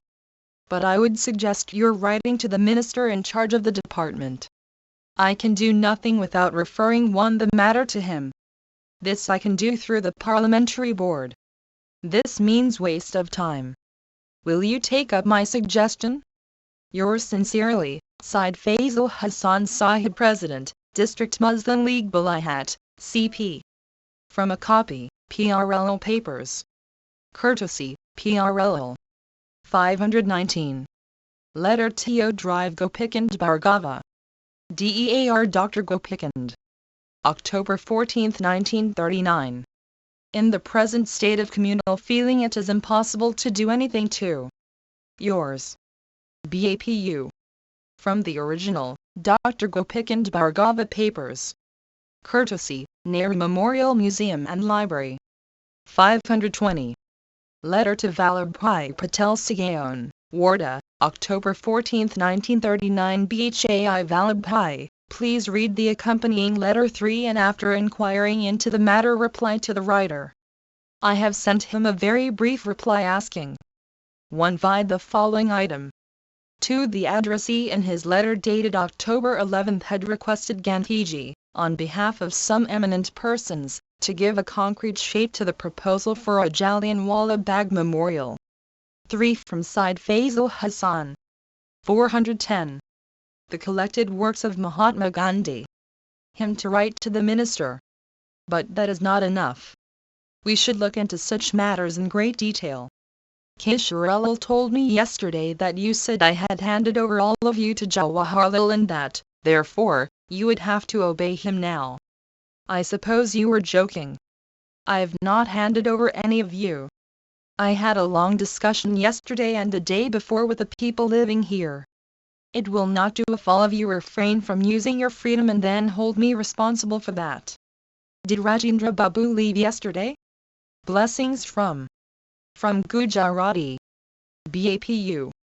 Bipina Patro, Sardar Vallabhbhai, pages 236. 521. Letter to Ramanji Babai. Sagaon, Warda, October 14, 1939. By Ramanji, I have your letter. I am pained but not surprised by what you write. Nowadays there is so much mutual distrust that a Hindu is afraid to employ a Muslim who is a stranger. That fear is bound to disappear. Please do not lose heart. Meet Mrijalabin. Show her this letter. Driver Ramanji Babai, Toy Market, Pankar Naka, Ahmedabad. Regards from M.K. Gandhi. From a photostat of the Gujarati, CW 9654. Courtesy, Mulabhai Natamil. Volume 76, 31 May, 1939-15 October, 1939. 411. 522. Letter to Krishnakandra, October 14, 1939. CHI. Krishnakandra, I have perhaps not understood your words. Your place is secure. What more? Blessings from BAPU. From a photostat of the Hindi, GN 4328 523. Letter to Indira Nehru Sagaon, October 15, 1939. My dear Indu, I had thought that you had forgotten me altogether. Your letter has belied the fear, thank God. I hope you are keeping well. In a way, I envy you for the experiences you are having there. 1. Love. BAPU. From a photostat, CW 9802. Courtesy, Nehru Memorial Museum and Library. 1 inch Europe 412. The collected works of Mahatma Gandhi. Appendices. Appendix I. Letter from Sarat Chandra Bose, 1 May 31, 1939. My dear Mahatmaji, you have probably learnt from the papers that I and SJT. Lalit Chandra Das, MLC, my colleague on the Prisoners Release Advisory Committee, felt compelled to resign from this committee. The reason we gave the Home Minister for doing so was that our approach to the question of release of the convicted prisoners differed fundamentally from that of most of the other members of the committee. This became clear to us during the last few weeks. more particularly in course of the discussions following the interviews with a number of prisoners which took place on May 6, 7, 8 and 9. Those discussions show that the attitude of the majority of the members of the committee was very stiff in the case of prisoners convicted in the more serious cases, and that they were not prepared to release them either on the assurance contained in your letter of the 13th April 1938 or on the reiteration by the prisoners of what they had told you when you met them. It became apparent to us that the majority of those prisoners stood no chance of being released until they had served or practically served out their term. As regards the rest, it became apparent that the most that the majority of the members of the committee were prepared to do was to recommend reduction of sentences in some cases and conditional release or release on giving specific undertakings in some other cases. To the Home Minister we gave our reasons for our resignation in general terms only. But I feel I ought to give you more details as well as a resume of what we did during the time we served on the committee. You probably remember that when the proposal for an advisory committee for the release of political prisoners was put forward and I was requested by Sir Nazimuddin to suggest names from the Congress Party, I was not quite sure in my mind as to what we should do. I asked Subhas to seek your advice and he discussed the matter with you when he met you at Delhi towards the end of September or beginning of October last. You were of opinion that I should accept membership of the committee. Accordingly, I made the position of the Congress Party in regard to the question of releasing political prisoners perfectly clear to Sir Nazimuddin, and communicated to him our decision to serve on the committee in the hope that one vide statement to the press, June 14, 1939. Volume 76, 31 May, 1939-15 October, 1939. 413. The government would release the prisoners within a short time. Copy of my letter to Sir Nazimuddin dated October 23, 1938, is set forth below. Kindly refer to D.O. Number 3810 dated the 26th September from Mr. R. H. Hutchings to me, in which he asked me on your behalf to suggest the name of a member of the Bengal Legislative Assembly and also that of a member of the Bengal Legislative Council from the Congress Party who might be invited by government to serve on the advisory committee regarding release of political prisoners.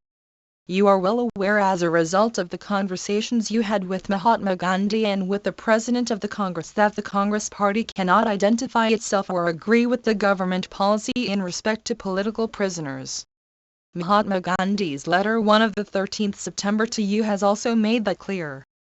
At the same time, I feel that we should not obstruct any endeavor to bring about the release of these prisoners. It is out of this feeling that I am responding to your request for assistance. I earnestly hope that government will see their way to set at liberty all the political prisoners at a very early date. I would suggest the name of S.J.T. Lalit Chandra Das, MLC, from the Congress Council Party. As regards the Congress Assembly Party, I am prepared to represent it on the committee. You may issue invitations to S.J.T. Lalit Chandra Das and myself. After this the work of the committee began and we made some progress.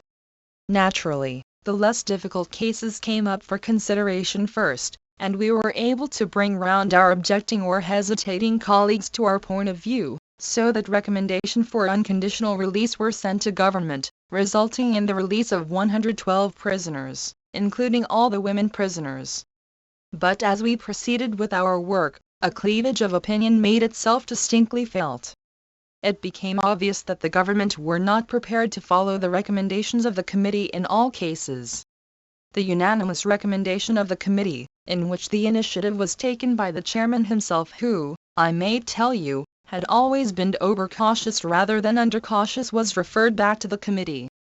It also came to my ears that in some cases the government were imposing conditions not recommended by the committee when it was perfectly well known that prisoners were not prepared to submit to any conditions or give any assurance except the one they had given to you. This attitude of the government had its reaction on the members of the committee.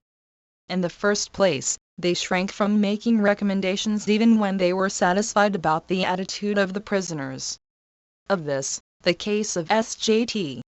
Purnananda Dasgupta, who was convicted in connection with one vide letter to Khwaja Nazimuddin, September 13, 1938.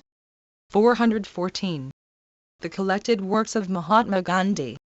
The inter-provincial conspiracy case is a good example. There was a consensus of opinion among the members of the committee that he had made a perfectly frank statement disavowing faith in terrorism. Yet the majority of the committee did not venture to make the necessary recommendation for his release but accepted the suggestion of the official member on the committee that a further report be called for from government about him. Secondly, there was insistence on individual declarations which amounted to a specific undertaking for good behavior. While most of the prisoners were prepared to reiterate their declaration to you, and actually did so, they resented fresh individual undertakings and were not prepared to give them. I and Lalit Babu considered that the prisoners had said enough in their statements to you and, by reiterating their adherence to those statements, had given convincing indication of a change of heart. After the interview I told the committee that I was perfectly satisfied that the prisoners had abjured violence for good and all of them should be released. But my views did not find favor with the majority of the committee.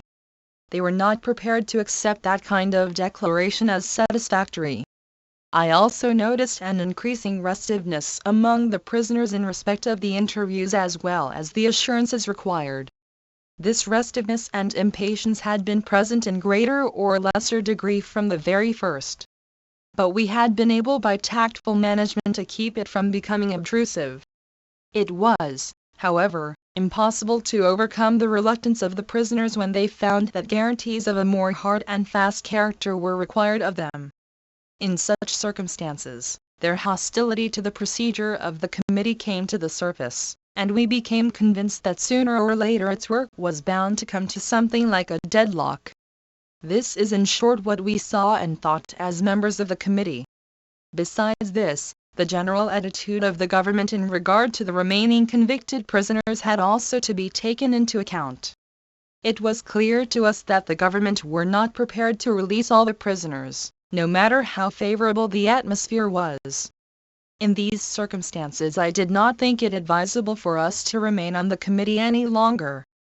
After our resignation, the government issued a communiqué, copy of which is set out below. The committee appointed by the government to advise on the release of terrorist convicts has considered 183 cases.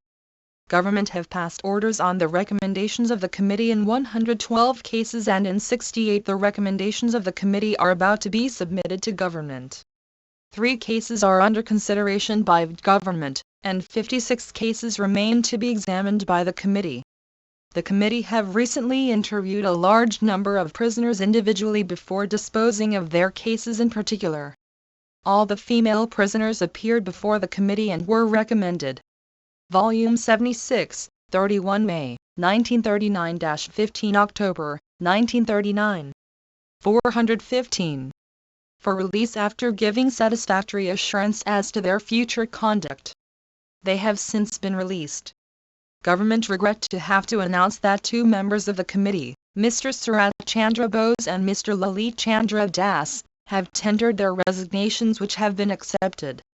The 2 members gave as the reason for their resignation that their approach to the question of release of the convicted prisoners differed fundamentally from that of most of the other members of the committee.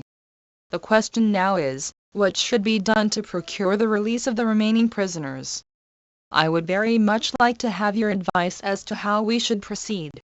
What I am apprehensive of is that the prisoners may commence a hunger strike. If they do so, the situation will become extremely complicated. At the same time, I do not know what hopes I can hold out to them. I hope you are better now. My health is still below par. With pranams. Yours affectionately. Harijan, June 24, 1939. Sarat Chandra Bose. Appendix 2 Letter from Lord Lionelithgow1 Viceregal Lodge, Simla July 1, 1939 DEAR Mr. Gandhi, thank you very much for your letter of 22nd June. It raises 1 or 2 points on which I should like to touch in my reply. 2. As regards Jaipur, the Durbar have, I am quite sure, no desire to detain Seth Jamnalal Bajai any longer than is necessary. Indeed, as you will remember, they were at considerable pains to avoid detaining him in the first instance.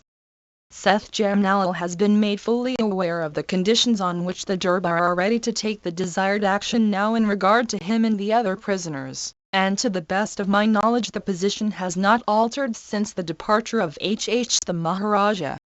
3. I have read with close attention what you say in the last paragraph of your letter, and I am very grateful to you for letting me know your views. I think it is fair to say that the political department have given no more encouragement to anti-Congress personalities, to use, if I may, your own phrase, than to pro-Congress personalities to establish contacts with rulers and their subjects. One vide letter to Lord Linlithgow, June 22, 1939, letter to Amrit Kaur, June 7, 1939 and letter to Lord Linlithgow, December 7, 1939. 416. The collected works of Mahatma Gandhi. I hope you keep well. Yours sincerely. M.K. Gandhi, Bombay. From a microfilm, Lord Linlithgow Papers. Courtesy, National Archives of India. Also from a copy, CW 7828. Courtesy, G.D. Birla.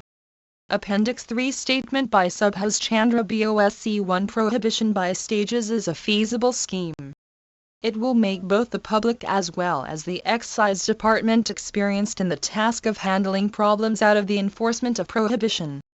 Moreover, it will be financially a success and it will release for the nation-building activities that portion of the revenue derived from extra taxes like property tax, sales tax, etc.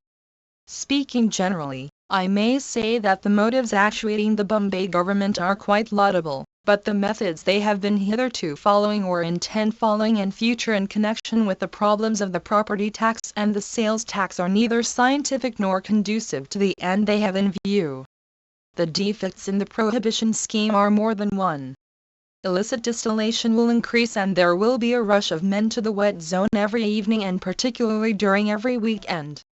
Prohibition is a measure of social reform and no social reform can be successfully brought about without winning the goodwill of the people. The fact that consistent opposition is being offered by some influential sections of the community shows that the government have not yet been able to carry with them the approval and goodwill of the people in general. Mahatma Gandhi did the right thing when he opined that prohibition should not be forced on Europeans in India because they did not believe in it and it would amount to coercion to force it on them.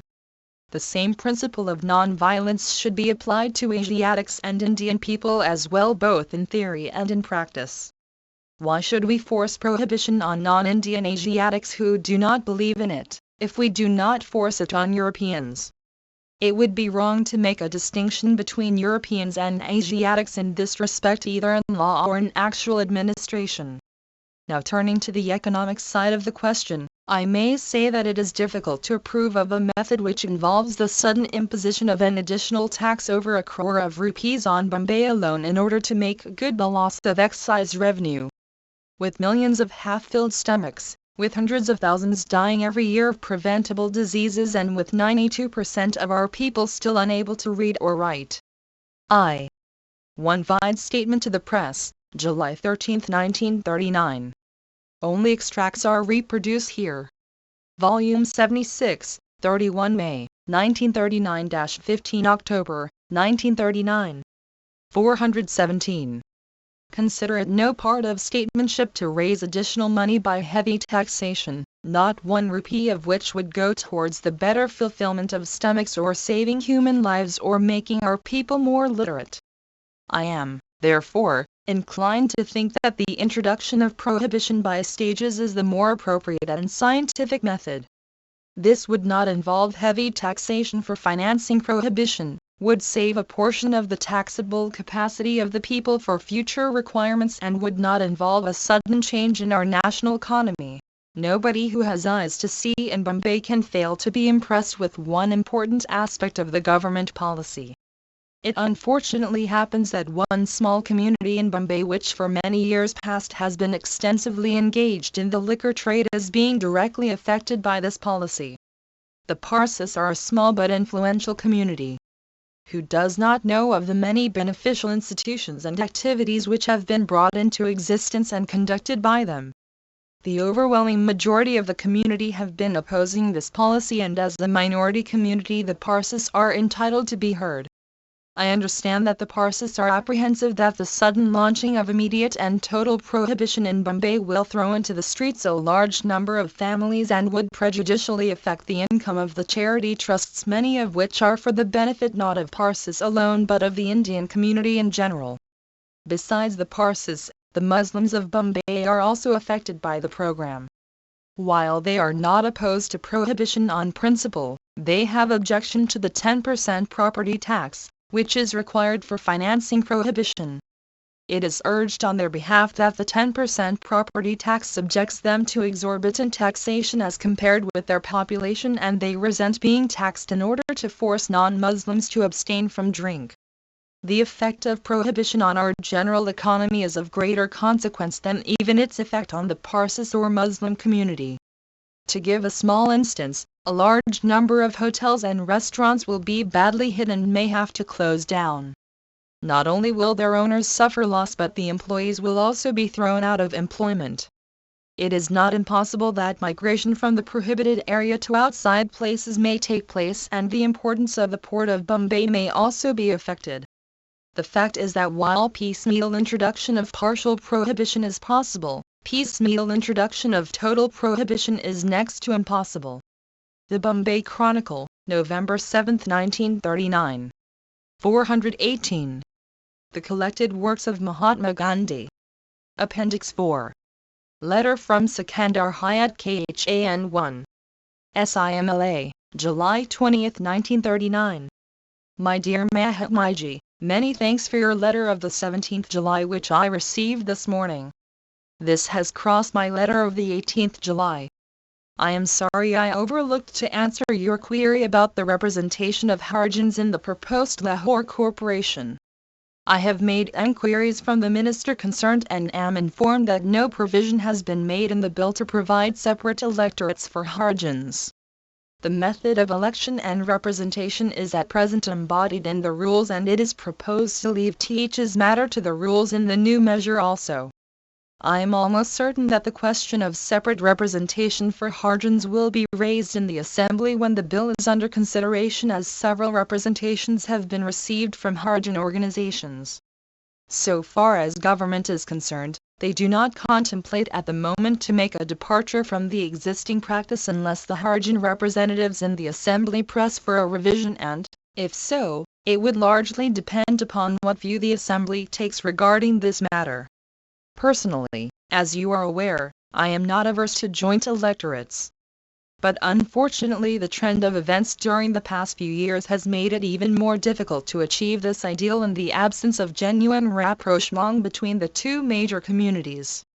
I am grateful to you for careful consideration to my alternative scheme of federation. Allow me to remove one or two misapprehensions which seem to have arisen due to the reason that you have not had time to make a comparative study of my scheme with the one embodied in the Government of India Act. My proposals do not contemplate a wholesale rejection of the scheme adumbrated in the Government of India Act. At the most it would necessitate modification of about half a dozen sections in the Act and the addition of perhaps 2 or 3 new sections. It would of course involve a revision of the federal, provincial and the concurrent lists, as you will have noticed from the revised list which I sent with my letter of the 18th July. As regards the zonal legislatures contemplated in my scheme, there again seems to be some misapprehension. You must have noticed that I do not contemplate any executive authority for the zones, and the legislative powers delegated to the regional legislatures are meant only to bring the various units in a zone closer together in order to bring about mutual confidence and trust between the various units. It would. 1 Vide letter to Sikandar Hayat Khan, July 17, 1939 and July 25, 1939. Volume 76, 31 May, 1939-15 October, 1939. 419. Not involve any additional expenditure, since the members of a regional legislature would also be members of the federal legislature and will collectively constitute the federal legislature. No separate building or organization will be required. If and when necessary, they will meet together to ratify or pass a measure on which the units in a particular zone are agreed. As a matter of fact, my scheme would be comparatively less expensive, as I have suggested a unicameral instead of a bicameral federal legislature. As regards the composition of the army, I have suggested no more than retention of the status quo so far as the peacetime strength of the army is concerned. As I explained to you in the course of our conversation, my insistence on this provision is actuated by a desire to create mutual confidence, and in the interests of national harmony and solidarity. I appreciate your remarks regarding acceptance of Dominion status.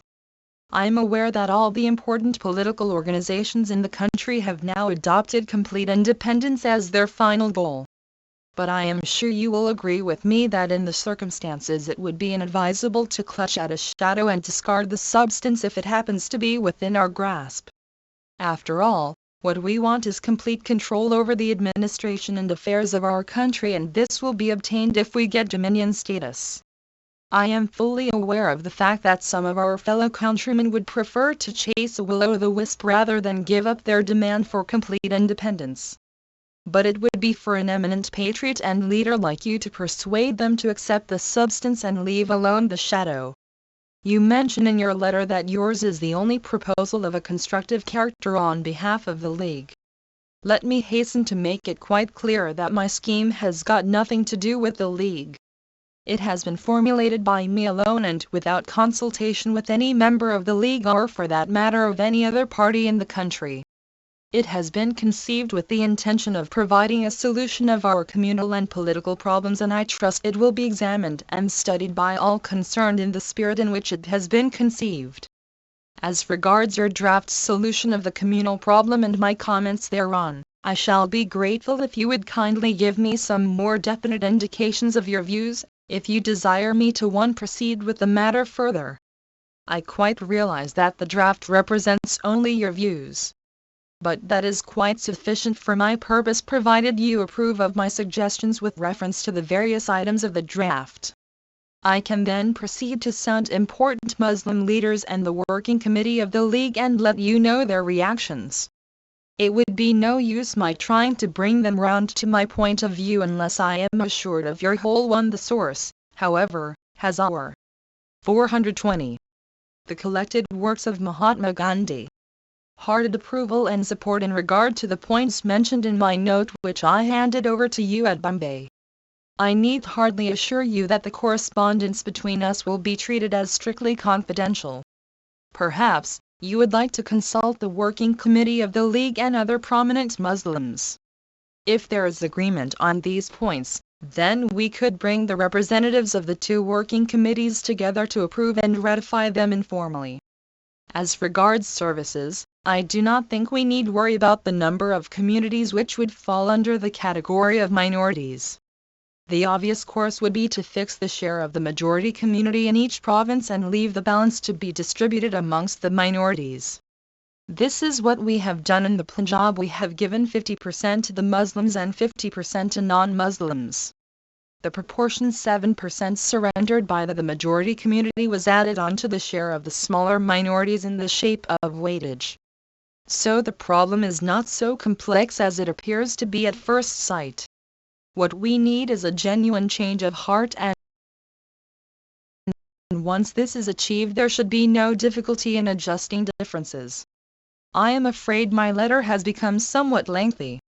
But in view of the issues involved, I have taken the liberty of encroaching on your time by answering the points raised in your letter in some detail.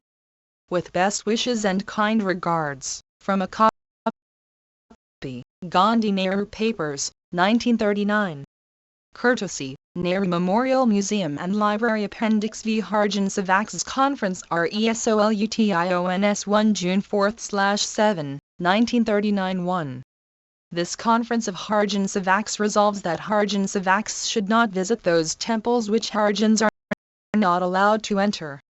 It should be clearly understood that Harjan Savaks are not to enter such temples, not only for the purpose of worship but also for sightseeing, provided that this rule is not intended to come in the way of doing service to Harjans. Similarly, Harijan Sevaks are not to attend public meetings which are not open to Harijans. 2. The Western and Central India Harijan Sevaks Conference held at Pune very much appreciates the organization of Harijan welfare work in Holkar state as explained by Prof. R.K. Yardi, Honorable Secretary of the India HSS, but considers that the grant of Rs 7,000 is too low for the purpose and therefore requests His Highness the Maharaja Holkar and his government to raise the grant considerably to enable the work to be organized efficiently. This conference is also of the opinion that the object of the state regarding Harijan emancipation will be better served by one via the Harijan Sevaks Conference, July 30, 1939. Volume 76, 31 May, 1939-15 October, 1939. 421. The appointment of a special officer, as is done in Bombay, Mysore, Travancore and Cochin, to look after Harijan interests. 3. The report of the Harijan Sevaks Sanj, Gwalior State, submitted by the Secretary to this conference, shows that the cause of Harijans suffers on account of the utter lack of practical support by the government of Gwalior. Considering the views of His Highness the Maharaja Sahib as expressed repeatedly in his public speeches, it is most regrettable that such indifference should exist. This conference respectfully draws the attention of the administration and the ruler of the Gwalior state to the necessity of taking an active part in the work of the amelioration of the conditions of Harijans, as well as the removal of untouchability. For this purpose this conference requests the appointment of a special officer or that of a committee with an annual grant of a substantial sum of money in the annual budget. This conference is also of opinion that a public declaration of the state policy granting civic rights to Harijans for the use of public wells, tanks, temples, conveyances and schools should be issued forthwith. 4. The universal disinclination to do physical work, particularly work involving the handling of dirt, is one of the causes that are responsible for the custom of untouchability. For example, scavenging, flaying of dead cattle, tanning, leather work, barber's work and similar duties are regarded as causing pollution. Similarly, personal service and hospitality rendered to a member of a so-called lower caste is forbidden. To achieve total eradication of untouchability, it is necessary to remove as early as possible this false feeling of detestation towards socially beneficial occupations. This conference therefore appeals to all Harijan Sevaks and persons interested in the cause of Harijan uplift that they should feel no hesitation in doing with their own hands the aforesaid duties and thereby demonstrate to the world that they involve no indignity or pollution. This conference further appeals to all Hindu sisters and brothers to remain absolutely certain that no individual loses his caste by virtue of personal service of any description. Bearing this religious principle in mind, they should extend to guests of whatsoever caste coming under their roof the same cordial hospitality that they render to their own caste people. One need not have a guilty conscience in rendering service to such guests. A growing tendency is to be noticed among self-respecting Harijans to abandon their hereditary occupations because these are socially despised.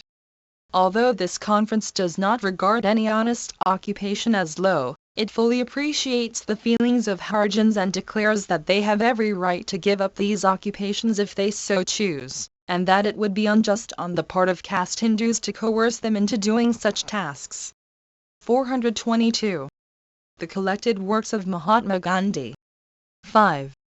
With a view to remove untouchability and bring about a speedy uplift of Harijans, this conference requests all provincial boards of the HSS concerned to take necessary steps in order that elementary education is made free and compulsory at least for Harijan children in those places where there are already schools of a district school board or a municipal school board. 6. This conference takes this opportunity to point out to the managers of Harijan students' hostels of the HSS that segregation is not the object of conducting Harijan hostels, and that therefore an endeavor should be made to secure the admission of Harijan boys and girls of all Harijan subcastes and also of a few caste Hindu boys and girls in the Harijan hostels, provided that no monetary burden is thrown on the resources of the Sanj in respect of caste Hindu pupils. 7.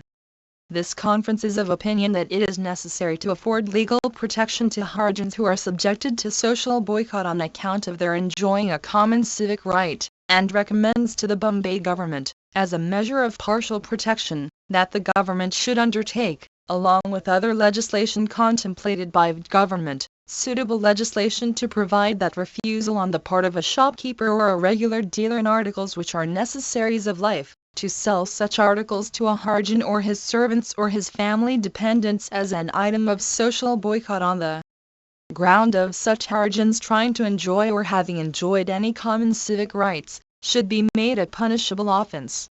8.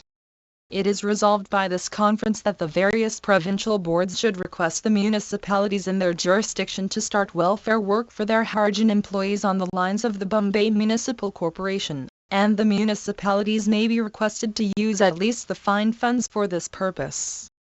The line of work can be suggested on the following fundamental points: recreational, educational, social, economical.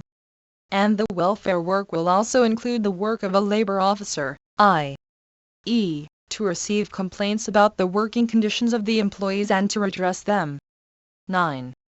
This conference urges the provincial boards and the local committee of the HSS to make concerted and special efforts for securing to Harijans the enjoyment of civic rights in respect of wells, hotels, etc. 10.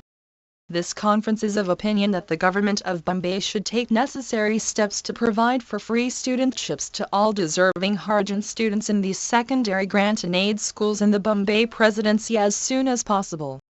11. Whereas in various Harijan localities, there are no grocery shops and the Harijans have to purchase corn and other provisions from shops belonging to other people at a very high price, this conference requests the Harijan civic Sanghis to endeavor to open such shops on a cooperative basis in those villages where the Harijan population is sufficiently numerous. Volume 76, 31 May, 1939-15 October, 1939. 423. 12. This conference requests all Harijan civics that they should try their best to enlist active cooperation of women workers in the cause of service to Harijans. 13.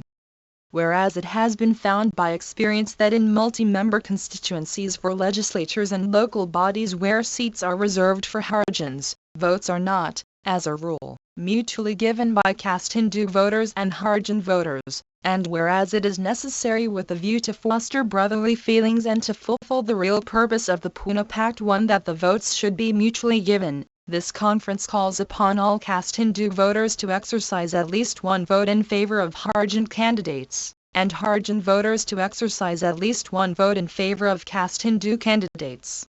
This conference is further of opinion that the distributive system of voting is better suited than the cumulative system to achieve the end in view. Sagaon, July 30, 1939. Harijan, May 8, 1939. Appendix 6. Letter from Lord Lynlithgow2.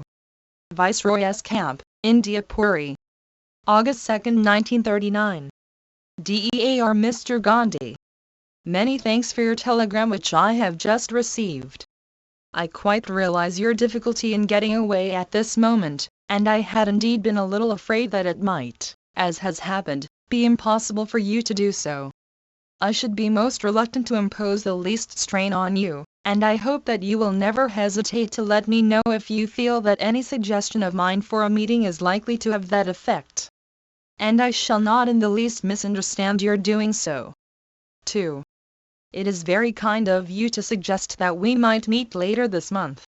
I have in fact, as I said, nothing very special to talk about, and my invitation to you to meet me at Delhi was merely in pursuance of my desire to keep in touch with you and maintain contact from time to time. Nor do I want to give you the trouble of the tiring journey to Simla. I think therefore that we might leave matters as they are for the moment, and I will look forward to seeing you a little later in the year when I am again back from the hills. With all good wishes. M. K. Gandhi, Esquire. Sagaon from a copy, CW 7831. Courtesy, G. D. Birla. Yours sincerely. 1 of September 1932, Vide Appendix Agreement between Depressed Classes Leaders and Caste Hindu Leaders, September 26, 1932. 2. Vide Telegram to Lord Linlithgow, January 8, 1939. 424. The Collected Works of Mahatma Gandhi.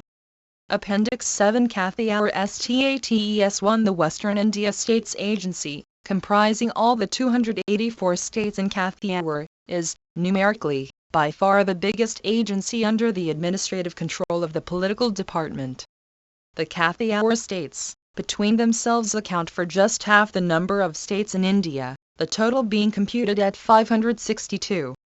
These states present the greatest possible variety in size and government.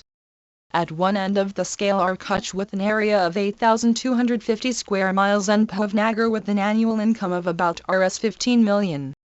At the other end of the scale, Vijnanis, which has an area of 0.29 square mile, a population of 206 souls and an income of Rs 500 a year. Sir George McMahon must have had these statelets in mind while writing his famous book The Indian States and Princes. In the very first chapter he says, the ruling princes of India number between 5 and 600, and their principalities vary from that of the Nizam, as large as a third of France, to others no larger than Battersea Park. The real demand of the state's subjects, it must be presumed, is self-government or responsible government and not merely good government. Nothing short of extensive democratization of the administrative machinery is likely to satisfy them. As democratization must of necessity involve certain financial commitments, it is neither helpful nor politic to demand it from rulers of states whose annual income is less than, say, Rs 50 lakhs. Joint administration is, therefore, the only alternative to the existing arrangement for such states. Joint administration for small states is no novel or visionary suggestion. His Excellency the Viceroy himself, than whom none can claim to be more solicitous for the welfare of the princes, is responsible for propagating this view. The germs of this theory, however, are traceable in the Butler Committee Report, 1928-29. Dealing with the classification of states, the report says, the petty states of Kathiawar and Gujarat, numbering 286 of the total of 327 in the third class, are organized in groups called thanas under officers appointed by local representatives of the paramount power, who exercise various kinds and degrees of criminal, revenue and civil jurisdiction. As the cost of administration rises, the states find it necessary to distribute it over larger areas by appointing officials to work for several states. Already there is talk in some of the larger states in Kathiawar of appointing a high court with powers over a group of such states. 1 Vide letter to R. L. Handa, October 8, 1939. Confederation of Small States, August 14, 1939 and Kathiawar States, November 9, 1939. Only extracts are reproduced here. Volume 76, 31 May, 1939-15 October, 1939. 425. His Excellency's views on this question may be gathered from the following extract from his address delivered on the occasion of inaugurating the session of the Chamber of Princes in March last. In no case is the need for cooperation and combination more patent, more pronounced and more immediate than in the case of the smaller states. Those states whose resources are so limited as virtually to preclude them individually from providing for the requirements of their people in accordance with modern standard, have indeed no other practical alternative before them. I would take this opportunity to impress upon the rulers of such states, with all the emphasis at my command, the wisdom of taking the earliest possible steps to combine with their neighbors in the matter of administrative services so far as this is practicable.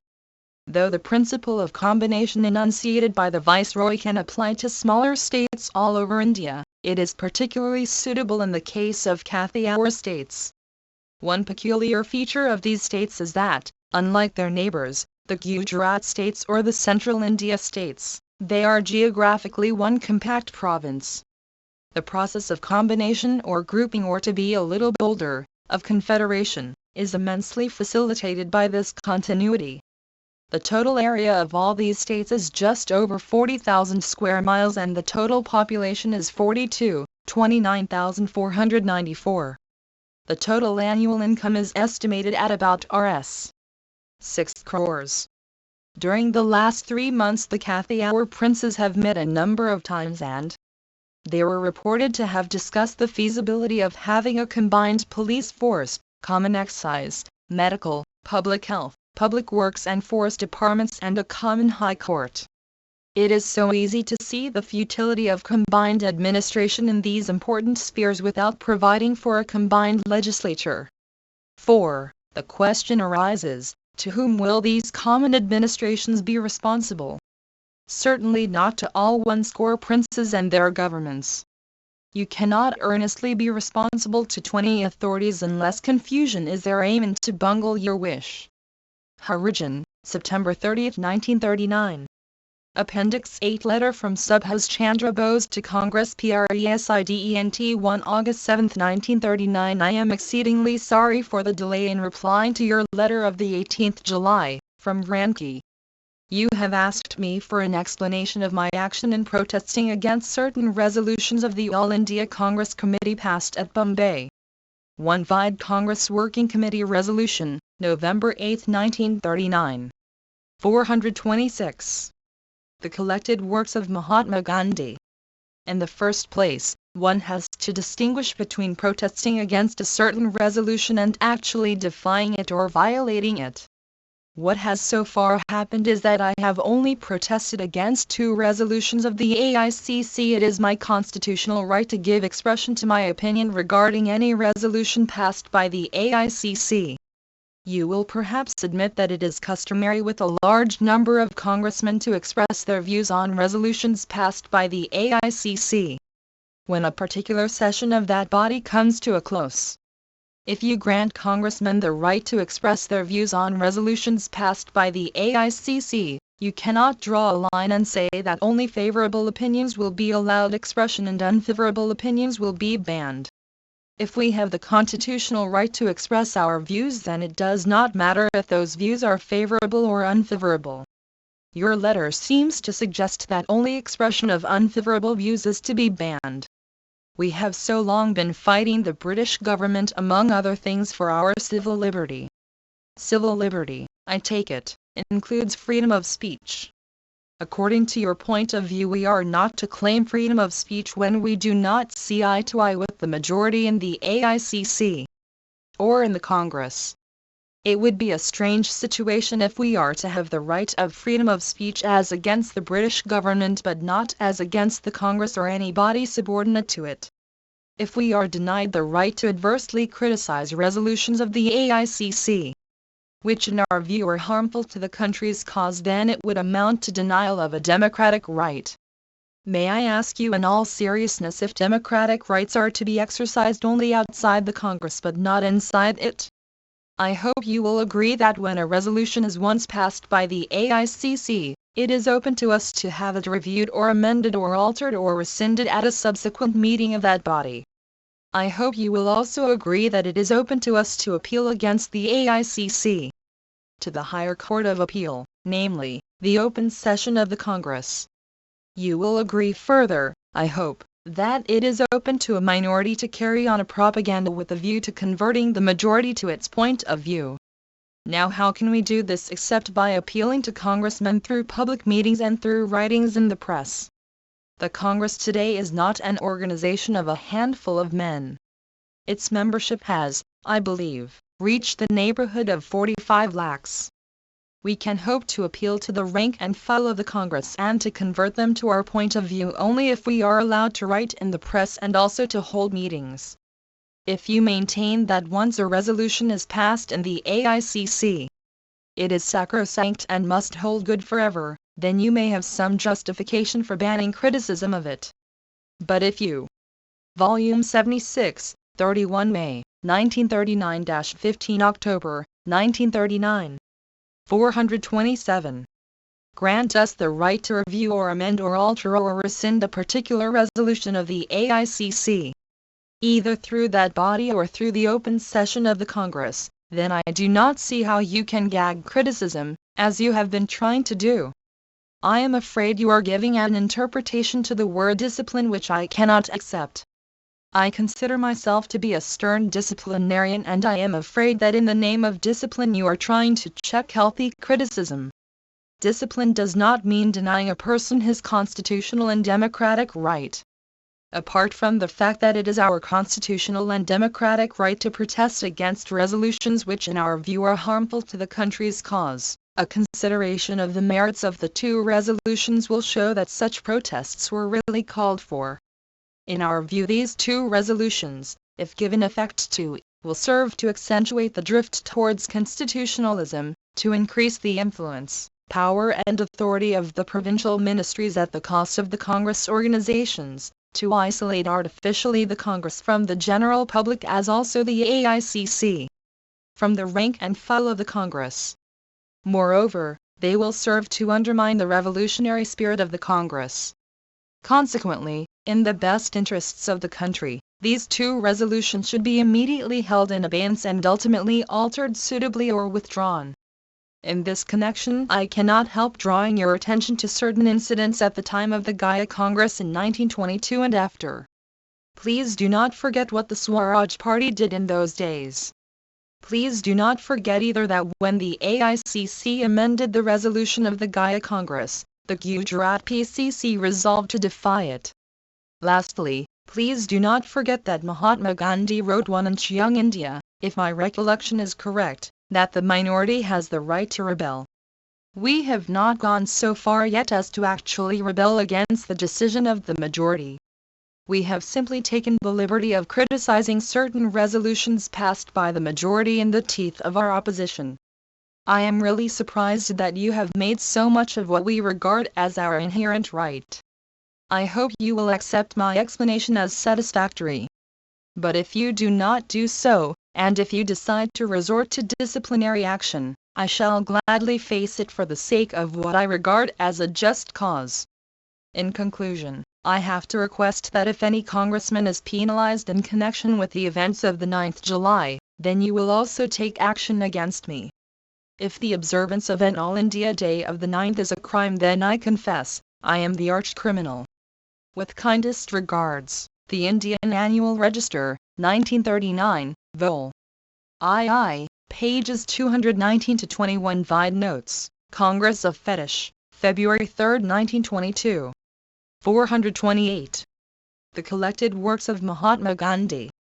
Appendix 9. Congress President's Declaration, 1 July 6, 1939. I have been much surprised to read in the papers Sri Subhas Chandra Bose's statement fixing the 9th July for protesting against resolutions passed by the All India Congress Committee at Bombay. It is well known that the resolution was passed after prolonged debate by a very large majority against the opposition of Sri Subhas Chandra Bose. If committees subordinate to the All India Congress Committee and office bearers of such committees or minorities within the Congress begin to defy such resolution and organize and hold protest meetings against decisions arrived at after full deliberation by the All India Congress Committee or the Congress, there will be an end to all discipline within the Congress and a complete disruption of the organization. I therefore desire to impress on all Congress committees and their office bearers that the policy and practice of the Congress, no less than loyalty to the Congress organization, require that they should carry out and give effect to the resolutions passed by the All India Congress Committee, and participation in and organizing of protests and condemnation against such resolution will be a breach of discipline. I trust the Congress committees and their office bearers will desist from organizing or participating in such protests and demonstrations.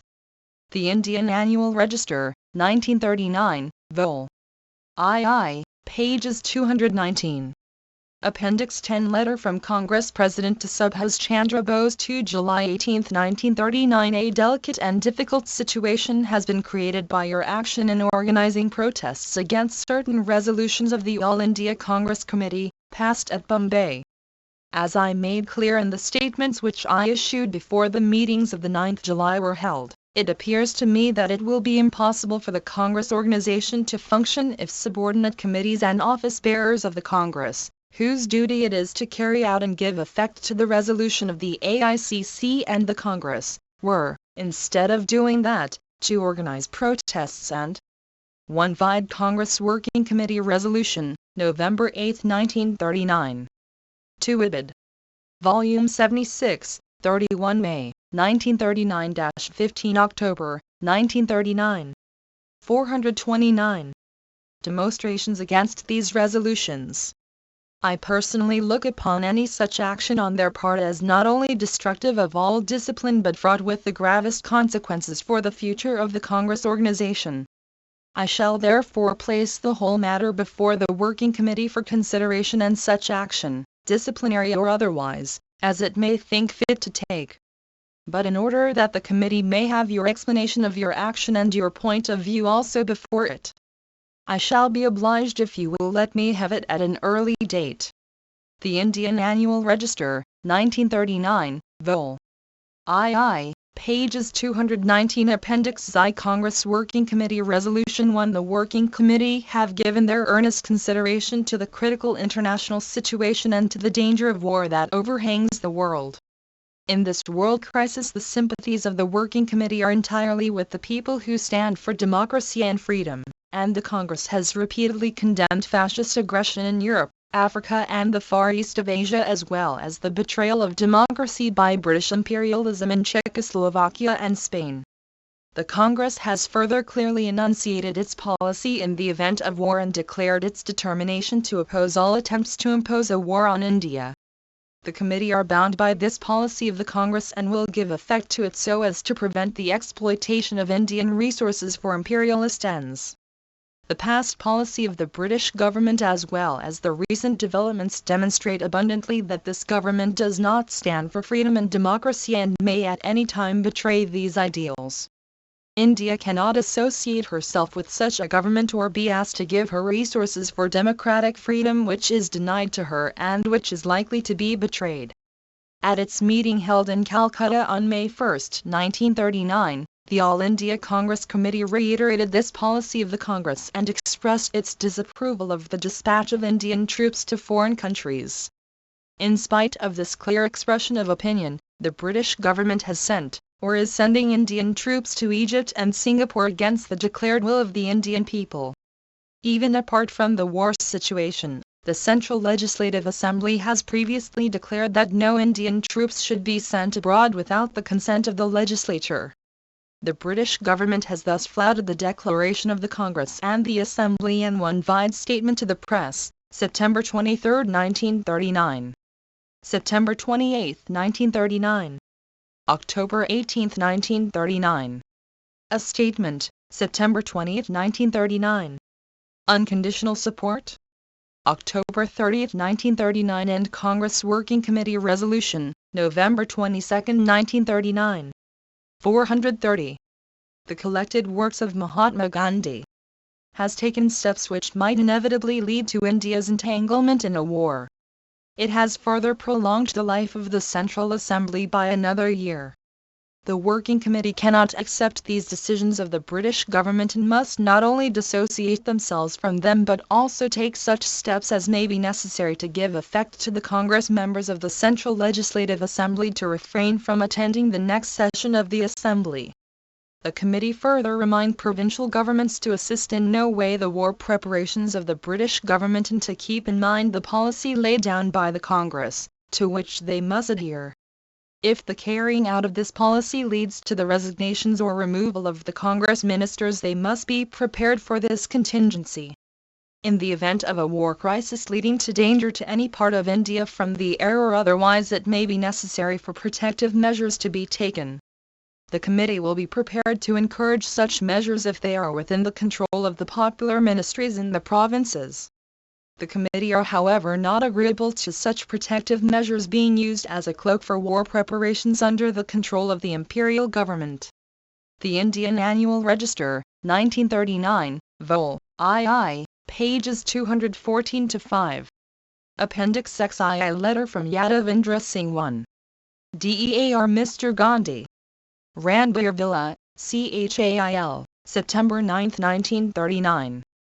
I thank you for your letter dated the 30th ultimo, enclosing a copy of the letter reported to have been dispatched to me on the 3rd August which, as I intimated you in my telegram dated 28th ultimo, was never received by me.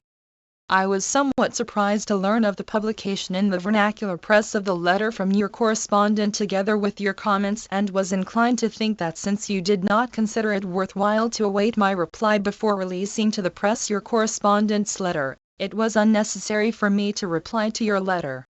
However, I have since received your message conveyed through my vassal at Simla informing that whereas an intimation had been given in time to the English press to withhold publication of this matter, owing to rush of work similar instructions could not be conveyed to the vernacular press. I am, indeed, thankful to you for intimating me that the comments that have already appeared in the vernacular press will be revised or withdrawn in case it was considered necessary on receipt of my reply. One Vide Statement to the Press, 23-9-1939 and Remarks on A. Maharaja's Threat, December 9, 1939. Only excerpts are reproduced here. Volume 76, 31 May, 1939-15 October, 1939. 431. Your correspondent's letter deals with two issues, namely, A. The Hidayat of 1988 and B. The threatening language alleged to have been used by me during the course of an interview I gave to the deputation that waited upon me on the 18th July. The main criticism against the Hidayat has been that since it was intended to meet a special situation, its retention as a permanent law of the land was not justifiable. The communal disturbances, as you will agree, were precisely the kind of special situation to meet which the government have to keep themselves armed with such special legislation. It will appear, therefore, that it is the abuse, by those who were responsible for disturbing intercommunal harmony, of the liberty conferred on them, which was responsible for the subsequent order enjoining the enforcement of the provisions of the Hidayat. The fact that this unfortunate occurrence rendered it necessary for me to invoke the provisions of the Hidayat, was appreciated even by those who had earlier organized agitation against this enactment, as is evident from their voluntary decision to abide by the order issued by me on the 25th of May. The period for which the enforcement of the Hidayat was enjoined is not yet over. However, as the communal situation has since eased considerably and I have exercised clemency and withdrawn cases against those involved in this communal clash, I would have considered the desirability of revising the provisions of the Hidayat, but, as you are aware, war has since broken out, and while for the successful prosecution thereof emergency measures curtailing civic rights and liberties are being enforced, this emergency legislation has of necessity to be retained on the statute book. I have not the least intention of going back over the assurance that was given by the District Nazim, Sunam, but I am obliged to await more favorable circumstances to do the needful. As regards the version of what transpired at the interview I gave to the deputation on the 18th July, I am sorry your correspondent has twisted what I told the deputationists, and his letter contains several half-truths and misstatements.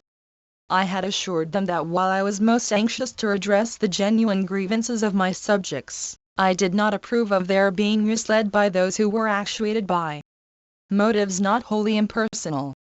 I do not precisely remember the words I used, but I think I told them that I would readily respond to all legitimate wishes of my people, but would not be intimidated by any agitation engineered by those not directly interested in the points at issue, nor would I accept any dictation from any outside agency.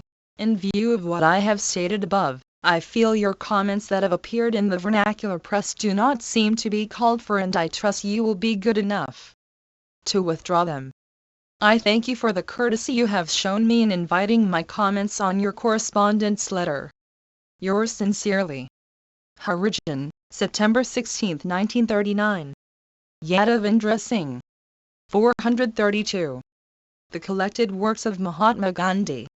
Appendix XII Working Committees MANIFEST 011. The Working Committee have given their earnest consideration to the grave crisis that has developed owing to the declaration of war in Europe. The principles which should guide the nation in the event of war have been repeatedly laid down by the Congress, and only a month ago this committee reiterated them and expressed their displeasure at the flouting of Indian opinion by the British government in India. As a first step to dissociate themselves from this policy of the British government, the committee called upon the Congress members of the Central Legislative Assembly to refrain from attending the next session. Since then the British government have declared India as a belligerent country, promulgated ordinances, passed the Government of India Act amending bill, and taken other far-reaching measures which affect the Indian people vitally, and circumscribe and limit the powers and the activities of the provincial governments. This has been done without the consent of the Indian people, whose declared wishes in such matters have been deliberately ignored by the British government. The Working Committee must take the gravest view of these developments. 2. The Congress has repeatedly declared its entire disapproval of the ideology and practice of fascism and Nazism and their glorification of war and violence and the suppression of the human spirit. It has condemned the aggression in which they have repeatedly indulged and their sweeping away of well-established principles and recognized standards of civilized behavior. It has seen in fascism and Nazism the intensification of the principle of imperialism against which the Indian people have struggled for many years. The Working Committee must therefore unhesitatingly condemn the latest aggression of the Nazi government in Germany against Poland and sympathize with those who resist it. 3. The Congress has further laid down that the issue of war and peace for India must be decided by the Indian people, and no outside authority can impose this decision upon them, nor can the Indian people permit their resources to be exploited for imperialist ends. Any imposed decision, or attempt to use Indian resources, for purposes not approved by them, will necessarily have to be opposed by them. If cooperation is desired in a worthy cause, this cannot be obtained by compulsion and imposition, and the committee cannot agree to the carrying out by the Indian people of orders issued by external authority. Cooperation must be between equals by mutual one vita statement, September 20, 1939. Statement to the press, September 15, 1939. September 28, 1939. October 18, 1939.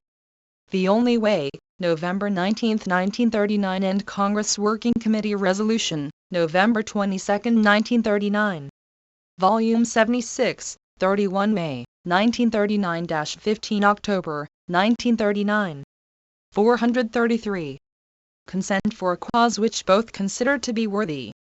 The people of India have in the recent past faced great risks and willingly made great sacrifices to secure their own freedom and establish a free democratic state in India, and their sympathy is entirely on the side of democracy and freedom.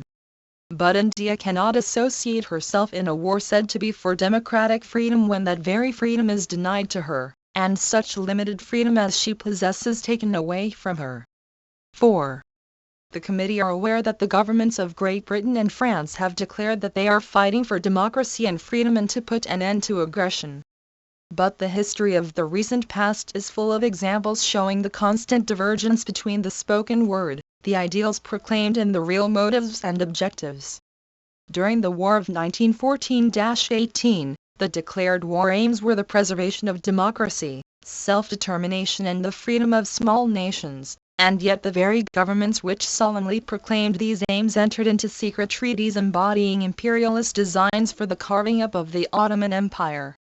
While stating that they did not want any acquisition of territory, the victorious powers added largely to their colonial domains. The present European war itself signifies the abject failure of the Treaty of Versailles and of its makers, who broke their pledged word and imposed an imperialist peace on the defeated nations. The one hopeful outcome of that treaty, the League of Nations, was muzzled and strangled at the outset and later killed by its parent states. 5. Subsequent history has demonstrated afresh how even a seemingly fervent declaration of faith may be followed by an ignoble desertion. In Manchuria the British government connived at aggression. In Abyssinia they acquiesced in it. In Czechoslovakia and Spain democracy was in peril and it was deliberately betrayed, and the whole system of collective security was sabotaged by the very powers who had previously declared their firm faith in it. 6. Again it is asserted that democracy is in danger and must be defended, and with this statement the committee are in entire agreement. The committee believe that the peoples of the West are moved by this ideal and objective, and for these they are prepared to make sacrifices. But again and again the ideals and sentiments of the people and of those who have sacrificed themselves in the struggle have been ignored, and faith has not been kept with them. 7. If the war is to defend the status quo, imperialist possessions, colonies, vested interests and privileges, then India can have nothing to do with it. If, however, the issue is democracy and a world order based on democracy, then India is intensely interested in it. The committee are convinced that the interests of Indian democracy do not conflict with the interests of British democracy or of world democracy. But there is an inherent and ineradicable conflict between democracy for India or elsewhere and imperialism and fascism. If Great Britain fights for the maintenance and extension of democracy, then she must necessarily end imperialism in her own possessions, establish full democracy in India, and the Indian people must. 434. The collected works of Mahatma Gandhi have the right of self-determination by framing their own constitution through a constituent assembly without external interference, and must guide their own policy. A free, democratic India will gladly associate herself with other free nations for mutual defense against aggression and for economic cooperation. She will work for the establishment of a real world order based on freedom and democracy, utilizing the world's knowledge and resources for the progress and advancement of humanity. 8. The crisis that has overtaken Europe is not of Europe only but of humanity, and will not pass like other crises or wars, leaving the essential structure of the present-day world intact. It is likely to refashion the world for good or ill, politically, socially and economically. This crisis is the inevitable consequence of the social and political conflicts and contradictions which have grown alarmingly since the last Great War, and it will not be finally resolved till these conflicts and contradictions are removed and a new equilibrium established. That equilibrium can only be based on the ending of the domination and exploitation of one country by another, and on a reorganization of economic relations on a juster basis for the common good of all. India is the crux of the problem, for India has been the outstanding example of modern imperialism, and no refashioning of the world can succeed which ignores this vital problem. With her vast resources she must play an important part in any scheme of world recognition. But she can only do so as a free nation whose energies have been released to work for this great end. Freedom today is indivisible, and every attempt to retain imperialist domination in any part of the world will lead inevitably to fresh disaster. 9. The Working Committee have noted that many rulers of Indian states have offered their services and resources and expressed their desire to support the cause of democracy in Europe. If they must make their professions in favor of democracy abroad, the committee would suggest that their first concern should be the introduction of democracy within their own states, in which today undiluted autocracy reigns supreme. The British government in India is more responsible for this autocracy than even the rulers themselves, as has been made painfully evident during the past year. This policy is the very negation of democracy and of the New World Order for which Great Britain claims to be fighting in Europe. 10. As the Working Committee view past events in Europe, Africa and Asia, and more particularly past and present occurrences in India, they fail to find any attempt to advance the cause of democracy or self-determination, or any evidence that the present war declarations of the British government are being, or are going to be, acted upon. The true measure of democracy is the ending of imperialism and fascism alike, and the aggression that has accompanied them in the past and the present. Only on that basis can a new order be built up. In the struggle for that new world order, the committee are eager and desirous to help in every way. But the committee cannot associate themselves or offer any cooperation in a war which is conducted on Volume 76, 31 May, 1939-15 October, 1939. 435. Imperialist lines, and which is meant to consolidate imperialism in India and elsewhere. 11. In view, however, of the gravity of the occasion and the fact that the pace of events during the last few days has often been swifter than the working of men's minds, the committee desire to take no final decision at this stage, so as to allow for the full elucidation of the issues at stake, the real objectives aimed at, and the position of India in the present and in the future. But the decision cannot long be delayed, as India is being committed from day to day to a policy to which she is not a party and of which she disapproves. 12. The Working Committee therefore invite the British government to declare in unequivocal terms what their war aims are in regard to democracy and imperialism and the new order that is envisaged, in particular, how these aims are going to apply to India and to be given effect to in the present. Do they include the elimination of imperialism and the treatment of India as a free nation whose policy will be guided in accordance with the wishes of her people?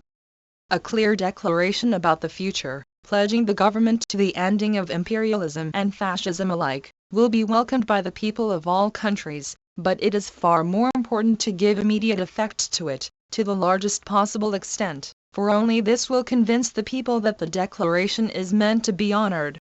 The real test of any declaration is its application in the present, for it is the present that will govern action today and give shape to the future. 13. War has broken out in Europe and the prospect is terrible to contemplate. But war has been taking its heavy toll of human life during the past year in Abyssinia, Spain and China. Innumerable innocent men, women and children have been bombed to death from the air in open cities. Cold-blooded massacres, torture and utmost humiliation have followed each other in quick succession during these years of horror. That horror grows, and violence and the threat of violence shadow the world, unless checked and ended, will destroy the precious inheritance of past ages. That horror has to be checked in Europe and China, but it will not until its root causes of fascism and imperialism are removed.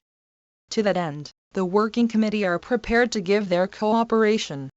But it will be infinite tragedy if even this terrible war is carried on in the spirit of imperialism and for the purpose of retaining this structure which is itself the cause of war and human degradation.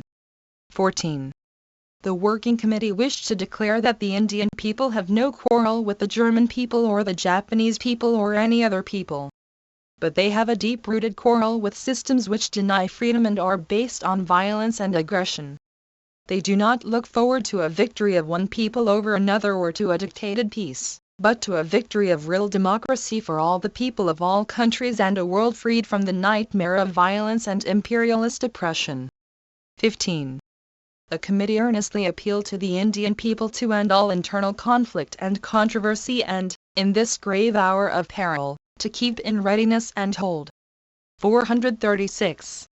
The collected works of Mahatma Gandhi. Together as a united nation, calm of purpose and determined to achieve the freedom of India within the larger freedom of the world. Warda, September 14, 1939. Origin, September 23, 1939. Appendix XIVAICCRESOLUTION 1. The declaration of war in Europe has created an international situation of the gravest import to the world and to India, and the AICC, charged with the heavy responsibility of guiding the people of India in this moment of world crisis, has sought guidance from the principles and declarations of the Congress in considering this grave situation. The Congress has been guided throughout by its objective of achieving the independence of the Indian people and the establishment of a free democratic state in India wherein the rights and interests of all minorities are preserved and safeguarded. The means it has adopted in its struggles and activities have been peaceful and legitimate, and it has looked upon war and violence with horror and as opposed to progress and civilization. In particular, the Congress has declared itself opposed to all imperialist wars and to the domination of one country over another.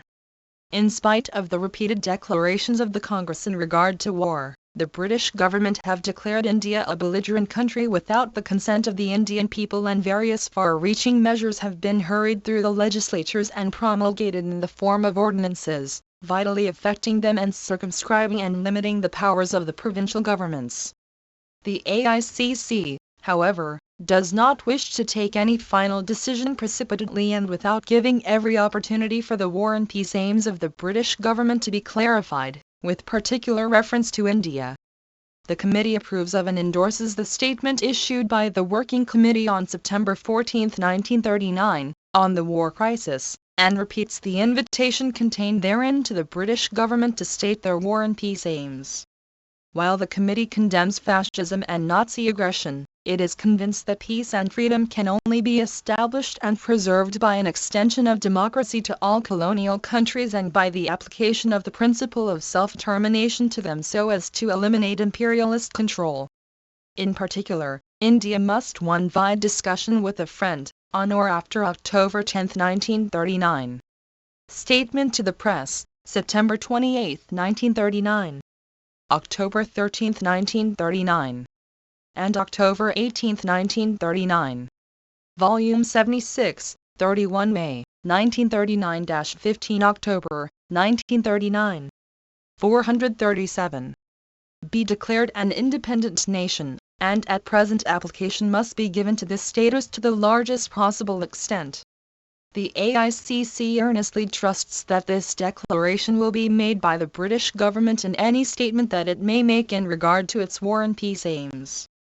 The committee desires to declare afresh that Indian freedom must be based on democracy and unity and the full recognition and protection of the rights of all minorities to which the Congress has always pledged itself. The committee approves of the formation by the Working Committee of the War Emergency Subcommittee and authorizes the Working Committee to take such steps as may be necessary to give effect to this resolution and to their statement on the war crisis. Origin, October 14, 1939. 438. The collected works of Mahatma Gandhi.